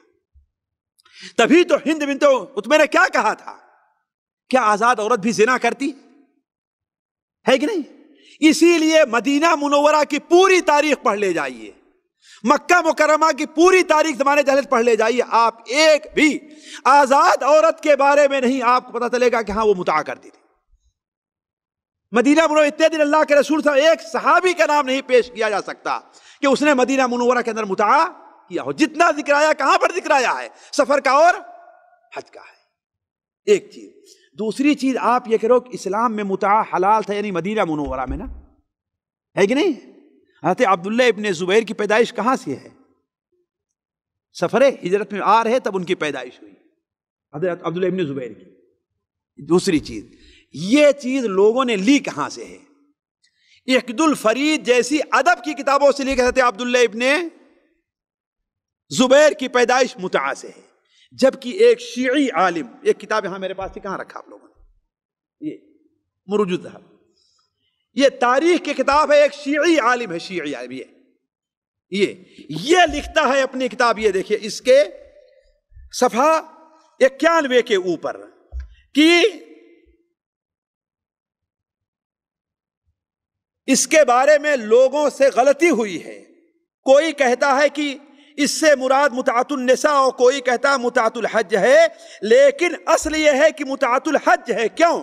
اس لیے کہتے ہیں زبیر رضی اللہ تعالیٰ عنہ نے اسما بنت ابو بکر سے اس وقت شادی کی، وہ کنواری تھیں اور ان کا نکاح اعلان کے طور پر ہوا تھا، تو متعۃ النساء کا ثبوت اس سے کہاں سے ہوتا ہے؟ یعنی ایک شیعی عالم اس قصے کو غلط بتا رہا ہے، اور پھر بھی لوگ اس کے اوپر اڑے ہوئے ہیں کہ حضرت اسما کی شادی جو ہوئی کس سے ہوئی تھی؟ متعہ کے طور پر ہوئی تھی۔ ساتھیو بس ایک چیز، بس متعہ اور شیعی روایات، اس سلسلے میں ایک بات، شیعوں کے بہت سے فرقے ہیں نا، زیدی بھی ایک فرقہ ہے۔ اس وقت دنیا میں جتنے فرقے پائے جا رہے ہیں، جتنی جماعتیں ہیں، سنی اور میں حنفی، مالکی، شافعی، حنبلی، سارے کے سارے، خارجی جیسے عبادی پائے جا رہے ہیں یا اور دوسرے لوگ پائے جا رہے ہیں، زیدی جیسے کہ یمن میں جو شیعہ ہیں پائے جا رہے ہیں، ان میں سے کوئی بھی متعہ کا قائل نہیں ہے۔ صرف اتنا عشریہ فرقہ جو رافضی جنہیں شیعہ نہیں کہنا چاہیے، کیا کہنا چاہیے؟ رافضی، صرف یہی متعہ کے قائل ہیں، اس کے علاوہ کوئی بھی متعہ کا قائل نہیں ہے۔ بلکہ امام زید ابن علی ابن حسین ابن علی، امام زید ابن علی ابن حسین ابن علی، ان کی ایک مسند ہے، مسند زید ابن علی، اس کے اندر اور دیکھ کر کے تاکید بتا رہا ہوں میں، اس میں متعہ کی حرمت کی روایت موجود ہے، اور اس کی شرح لکھنے والے ایک عراقی عالم نے تو یہاں تک کہا ہے کہ اہل بیت کا یہ اجماع ہے ساتھیوں، وہ بھی شیعہ ہی ہے، اہل بیت کا یہ اجماع ہے کہ متعہ حرام ہے، اور دعویٰ کیا ہے اہل بیت کے کسی بھی فرد نے، مرد ہو یا عورت، کسی بھی فرد نے کبھی بھی متعہ نہیں کیا ہے۔ بلکہ ایک نقطے کے اوپر اور غور کریں، ایک وقت آیا کہ میں اہل بیت کے جو کا نسب نامہ ہے، بعد جو جماعتوں کے حقیقت کو معلوم کرنے کے لیے وہ پڑھنا شروع کیا ہم نے، امام ابن حزم کی بھی دیکھی اور دوسرے لوگوں کو بھی، ان میں یہ تو بتایا ہے اہل بیت کے نسب نامے میں یہ ہے، فلاں آدمی پیدا ہوا اس کی ماں یہ تھی، فلاں آدمی اس کی ماں لونڈی تھی، لیکن کہیں یہ نہیں ملے گا آپ کو، صرف میں نہیں کہہ رہا ہوں، دوسرے لوگوں نے بھی جو تحقیق کی، کہیں یہ نہیں ملا ہے کہ فلاں آدمی فلاں کا بیٹا ہے اس کی ماں متعہ سے تھی، نکاح سے نہیں، کہیں اس کا ذکر نہیں، پوری آپ نسب نامہ پڑھ لے کے جائیے۔ تو اصل چیز یہ ہے کہ اہل بیت کے ہاں متفقہ طور پر، حتیٰ کی ساتھیوں شیعہ کتابوں میں بھی پایا جا رہا ہے کہ امام جعفر صادق نے، بلکہ سنن کبریٰ بیہقی میں ہے، امام جعفر صادق نے کہا کہ یہ زنا ہے، زنا ہے، زنا ہے، اور خود ان کی کتابوں میں پایا جا رہا ہے کہ انہوں نے کہا کہ یہ ناجائز ہے، جس کی دلیل کیا دیتے ہیں وہ لوگ، جس کا کیا جواب دیتے ہیں؟ جواب دیتے ہیں، کہتے ہیں امام زید نے اسے کیا کہا تھا، جعفر صادق نے بطور تقیہ کے کہا تھا۔ اب صرف ایک چیز یہ دیکھیں کہ اگر ہمارے پاس ورقے میں ہے کہ صرف میں بس جلدی میں صرف گناتے مشکل سے 2 یا 3 منٹ لگیں گے، آپ کو چلا جاؤں گا، بس آگے نہیں بڑھوں گا، کہ آخر متعہ کے نقصانات کیا ہیں۔ ابھی کوئی کہہ سکتے بھائی کیا برائی ہے، ایک جوان ہے، اس کے پاس اپنا گھر بسانے کی طاقت نہیں موجود ہے کہ نہیں ہے، اگر وہ کسی لڑکے سے 2 دن کے لیے 3 دن کے لیے شادی کر لیتا، اپنی ضرورت پوری کر لیتا ہے، یا ایک آدمی یہاں سعودیہ میں یا خاص طور پر ان جگہوں میں جہاں پر یہ کام چلتا ہے، چھپے چل رہا ہو، جیسے قطیف میں یا کہیں پر گیا، اور اگر یہاں 2 سال رہنا ہے، اگر وہ کسی سے متعہ کر لے تو کیا برا ہے، کہہ سکتے ہیں آدمی نا۔ اور آج اسی وجہ سے یہی بنیاد بنا کر کے لوگوں کو دھوکہ دیا جا رہا ہے۔ لیکن ساتھیوں یہ سمجھیں، یہ نقطہ اچھی طریقے سے سمجھیں، شریعت نے جس چیز کا حکم دیا ہے، اجازت دی ہے، اس میں بڑی حکمتیں ہیں، اور شریعت نے جس چیز سے منع کیا ہے اس میں بڑے نقصانات ہیں۔ کسی بھی ایسی چیز سے شریعت نے منع نہیں کیا جس کے اندر فائدہ ہو زیادہ ہو اور نقصان کم ہو، اور کسی ایسی چیز کو حلال نہیں کیا ہے جس کے نقصانات زیادہ ہو اور اس کے فائدہ کم ہو۔ شادی کی اجازت دی ہے، اس کے بڑے فائدے ہیں، جیسا کہ ہم نے کہا اسے دینی فائدہ بھی ہے، اجتماعی فائدہ بھی ہے، صحت کا فائدہ، نفسی فائدہ بھی ہے، جیسا قرآن مجید اس طرف اشارہ ہے۔ لیکن زنا کے متعہ کے نقصانات کیا ہیں، صرف میں گناتے چلتا ہوں۔ دیکھیے، پہلا نقصان تو یہ ہے کہ عورت کی کوئی اہمیت نہیں رہ جاتی ہے۔ بھلا بتائیے آپ کے ذہن میں رنڈی کی کوئی اہمیت ہے؟ آخر رنڈی میں اور یہ متعہ میں کیا فرق ہے؟ وہ بھی وقت طے کرتی ہے نا، اور مال طے کرتی ہے نا، یہی اور کچھ رہتا ہے نا، 2 چیزیں طے ہوتی ہے نا، پیسہ طے ہوتا ہے اور وقت 1 گھنٹے کے لیے ہے، 2 گھنٹے کے لیے، 1 بار ہے کہ نہیں ہے؟ تو گویا آپ اپنی ماں اور بیٹیوں کو اتنی بھی اہمیت نہیں دیتے ہیں، ان کی کیا اہمیت رہ جائے گی؟ نعوذ باللہ من ذالک، عورت کی اس سے بڑی توہین کیا ہوگی، اس سے بڑی توہین کیا ہوگی کہ 1 مہینے وہ کتنی مردوں کے پاس جائے، وہ اس کی مثال تو شاید یہی ہے جو کرائے کی گاڑیاں ہوا کرتی ہیں کہ روزانہ کسی ایک آدمی کے ہاتھ میں اور آدمی کے ہاتھ میں رہا کرتی ہیں، ہے نا؟ آپ ایسی گاڑی کو پسند کرتے ہیں؟ تو ایسی عورت، اس لیے کہ آپ تو یہاں بہت سے لوگ تو یہ شرط بھی لگاتے ہیں کہ عدت بھی گزارنے کی ضرورت نہیں متعہ کے لیے، نعوذ باللہ من ذالک۔ تو اس کا مطلب روزانہ کوئی عورت کیا رہے، آج اس سے کر لی ہے کل اس سے، صرف فرق کیا ہے؟ کہتے ہاں بھائی ہم تجھ سے شادی کرتے ہیں بس، اور کوئی فرق نہیں۔ دوسرا نقصان یہ ہے کہ اس میں بچوں کا ضیاع ہے۔ اس لیے یہ تو کہتے ہیں کہ جس کے ساتھ متعا ہوگا بچہ اسی کا مانا جائے گا، لیکن آدمی نے ایک دن کے لیے متعا کیا اور چلا گیا تو کہاں کہاں ڈھونڈتے پھرو گے اس کو؟ کہاں کہاں ڈھونڈتے پھرو؟ سوچیں آپ۔ اور ملے گا بھی تو کہے میرا نہیں بھائی، ایسے نہیں۔ اس لیے کہ اس زمانے میں لوگ بچہ چاہتے تھے اور آج لوگ بچے نہیں چاہتے۔ اور ساتھیوں یہ ایسی مصیبت ہے جو ان جگہوں پر مسلط ہے بقور شیعہ کے حضرات کے، جہاں پر یہ متعا پایا جا رہا ہے۔ بلکہ ایک شیعوں کی ایک فوج ہے عراق میں، ایک جگہ پر 60% اس میں ایسے ہی لوگ ہیں جن کا کوئی باپ نہیں ہے۔ 60% ایسے لوگ ہیں، جیش مہدی 60% ایسے لوگ ہیں جس میں ان کا کوئی، جیسے امریکہ کی فوجوں میں ایسے ہیں، اس لیے کہ وہاں بھی تو کتنے ہیں نا، 60% امریکہ کا آبادی ایسے لوگوں پر ہے جن کے باپ کا کوئی پتہ نہیں، زنا سے پیدا ہوئے۔ ایسے یہاں پر بھی ہے۔ تو لڑکوں کا اس میں بچوں کا ضیاع ہے۔ تیسری چیز بہت احتمال ہے کہ آدمی اپنی بیٹی کے ساتھ، اپنی پھوپھی کے ساتھ، اپنی بہن کے ساتھ متعا کرے۔ وہ کیسے؟ بھائی کسی عورت سے متعا کیا تھا، ہے نا، متعا کیا تھا، اب دوبارہ کیا ہے؟ اس کی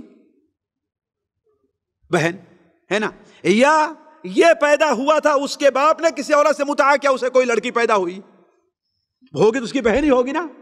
ایسا ہو سکتا، ایسا ہوا ہے ساتھیوں۔ اور میں یہ سارے مفاسد ذکر کر رہا ہوں، شیعوں کے لکھے ہوئے سنیوں کے لکھے ہوئے نہیں۔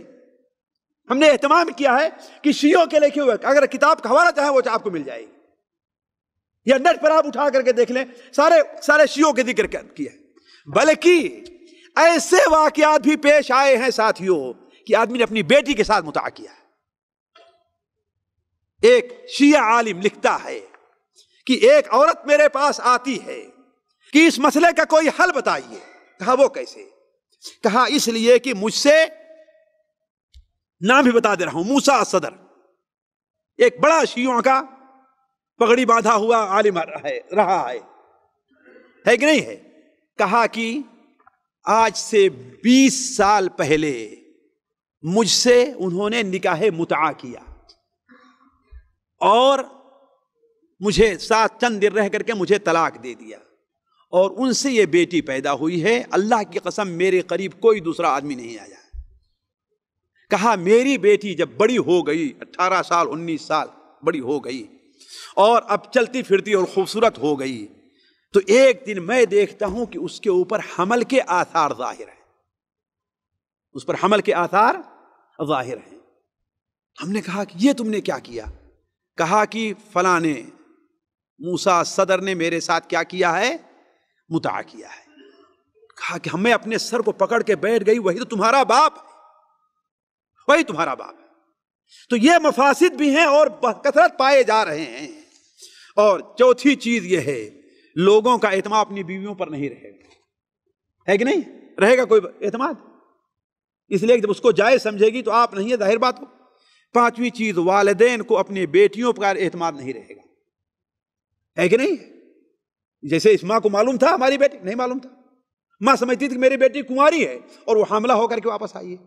چھٹی چیز یہ ہے کہ بسا اوقات، اور یہ چیز بڑی عام ہے، ایک سے زائد مرد کے اتصال کی وجہ سے کیا ہوگا؟ آج کل کی بڑی خطرناک بیماریاں پیدا ہوں گی۔ اور آخری چیز یہ ہے کہ بد کردار لڑکے اور لڑکیوں کے لیے کیا ہے؟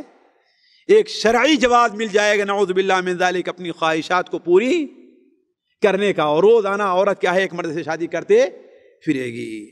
آخر میں ساتھیوں، یہ اختصار کے ساتھ ہم نے آپ کے سامنے رکھا ہے، ظاہر بات موضوع بڑا لمبا ہے، اور پھر آخر میں وہ بات دہرا دوں آپ کو کہ ہمارے جو سنیوں کے جو عالم رہے ہیں، ان میں سے اگر کبھی کسی کا مسلک رہا ہے، جیسے بات تابعین صحابہ کا ہم نے ذکر کیا ہے، حضرت جابر ابن عبداللہ، تو حقیقت واضح ہو جانے کے بعد فوراً اس سے توبہ کر لیا ہے اور چھوڑ دیا ہے۔ سعید ابن جبیر حضرت عبداللہ ابن عباس کے شاگرد ہیں، ان کا شاگرد ہونے کی وجہ سے ایک مدت تک ان کا ہی مسئلہ رہا ہے، لیکن جب ان کے سامنے یہ حدیثیں آئی تو لوگوں کے سامنے کھڑے ہوئے اور اعلان کیا کہ اے لوگو، اب میرے سامنے حق واضح ہو گیا کہ متع ناجائز اور حرام ہے۔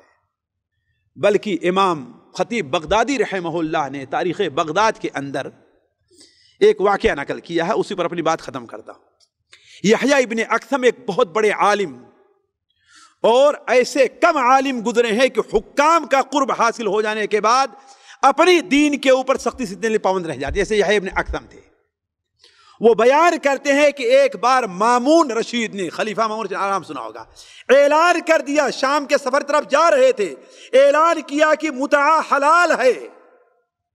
اور حضرت جابر کہتے ہیں کہ ہم نے اللہ کے رسول کے زمانے میں متع کیا، ابو بکر کے زمانے میں متع کیا، تو عمر طرف اشارہ کیا کہ وہ کون ہوتا ہے جو کہے گا متع کو حرام کرتا۔ جب یحییٰ ابن اکثم نے یہ بات سنی تو کہا کہ اس کا تو اب جواب دینا چاہیے۔ یہ دیکھیے، اگر ایمان ہے، دین ہے، تو حق باتیں کیسے آدمی قبول کر لیتا ہے؟ کہا اس کا جواب دینا چاہیے۔ تو انہوں نے محمد ابن حسین سے، یا حسین ابن محمد ایسے کچھ نام تھا، ان سے اور ابو العینہ سے کہا کہ دیکھو کل جلدی ہی تم کہاں چلنا؟ بادشاہ کے دربار میں پہنچ کر کے بیٹھنا اور دیکھنا، موقع کی تلاش میں رہنا کہ اگر موقع ملے تو اس بات کو چھیڑ دینا، اور اگر نہیں تو میرے آنے کا انتظار کرنا۔ کہا کہ وہ لوگ پہنچے اور مامون یہ بیان کر رہا تھا کہ جب اللہ کے رسول کے زمانے میں جائز تھا، ابو بکر کے زمانے میں جائز تھا، تو یہ کون ہوتے ہیں ناجائز کرنے والے؟ تو کہا ان لوگوں کی ہمت نہیں ہوئی کہ بادشاہ کو جواب دیں۔ کہا جب میں پہنچا تو میں بڑا ہی غمگین اور پریشان حالت میں وہاں پر بیٹھا۔ بادشاہ نے کہا کہ شیخ سلامت تو ہے، آج بڑے غمگین ہو۔ کہا کہ غمگین کیوں نہ ہو، اسلام کے اندر ایک عجیب معاملہ پیدا ہو گیا۔ کہا عجیب چیز پیدا ہو گئی؟ کہا کہ ہاں بالکل پیدا ہو گئی۔ کہا وہ کیا چیز ہے؟ کہا اب تو بادشاہ نے زنا کو حلال کر دیا۔ کیا کہا؟ بادشاہ نے کہا زنا کو حلال کیا ہے۔ کہا وہ کیسے؟ کہا آخر کل آپ نے اعلان نہیں کیا کہ متع حلال ہے، اب سارے لوگ متع کرنا شروع کریں گے، تو کہا پھر حرام ہے وہ؟ کہا بالکل حرام ہے۔ کہا کیسے حرام ہے؟ کہا قرآن سے حرام ہے اور حدیث سے حرام ہے۔ کہا قرآن سے حرام ہے اور حدیث سے حرام۔ کہا قرآن میں کہاں ہے؟ تو وہی آیت پڑھی جو شروع کے اندر ہم نے پڑھی تھی کہ الا علی ازواجہم او ما ملکت ایمانہم۔ کہا کہ وہ نہ بیوی ہے اور نہ لونڈی ہے۔ تو فمن ابتغى وراء ذلك فاولئک هم العادون میں داخل ہے کہ نہیں ہے؟ کہا کہ ہاں داخل تو ہے۔ اور کہا حدیث؟ کہا ہم سے زہری نے بیان کیا، اور زہری کہتے ہیں ہم سے عبداللہ ابن محمد ابن علی الحنفیہ نے بیان کیا، اور عبداللہ کہتے ہیں کہ مجھ سے حضرت میرے باپ محمد نے بیان کیا، اور محمد ابن حنفیہ کہتے ہیں حضرت علی نے بیان فرمایا کہ اللہ کے رسول صلی اللہ علیہ وسلم نے متع کو حرام قرار دیا ہے۔ کہا کہ یہ بات صحیح ہے؟ کہا کہ ہاں یہ بات صحیح ہے۔ تو کہتا انا للہ و انا الیہ راجعون، کھڑو اٹھو جلدی اعلان کر دو کہ متع حرام ہے، متع حرام ہے، متع حرام ہے۔ کہا کہ اسی وقت ہم نے اعلان کروایا کہ ہاں بھائی متع حرام ہے، متع حرام ہے، متع حرام ہے۔ تو کہنے کا مطلب یہ ہے کہ اگر بعض اہل سنت میں کچھ لوگ ابتدا کے اندر صحابہ اور تابعین کے زمانے میں متع کے اگر قائل رہے ہیں، تو جب ان کے سامنے حقیقت واضح ہو گئی ہے تو اس سے انہوں نے توبہ کر لیا ہے۔ سعادت بڑی اس زمانے کی یہ تھی کہ جھک جاتی گردن نصیحت پہ سب کی، یہ اس زمانے کی بڑی خوبی تھی۔ آج کی طرح نہیں کہ سارے حقائق واضح ہو جانے کے باوجود بھی کوئی بھی صورت نکالو تاکہ ہمارے لیے شہوت رانی کا راستہ پیدا ہو جائے۔ اللہ تعالیٰ سے دعا ہے کہ اللہ تعالیٰ ہر ایک کو حق سمجھنے اور حق پر عمل کرنے کی توفیق عطا فرمائے۔ اللہ تبارک و تعالیٰ ہم میں سے ہر شخص کو اپنے بچوں اور اپنے اہل عیال کی حفاظت کی توفیق عطا فرمائے۔ اللہ تبارک و تعالیٰ ہر ایک تک حق پہنچائے اور اللہ کے رسول صلی اللہ علیہ وسلم کی سنت کا بول بالا ہو۔ سبحانک اللہم و بحمدک اشہد ان لا الہ الا انت استغفرک و اتوب الیک۔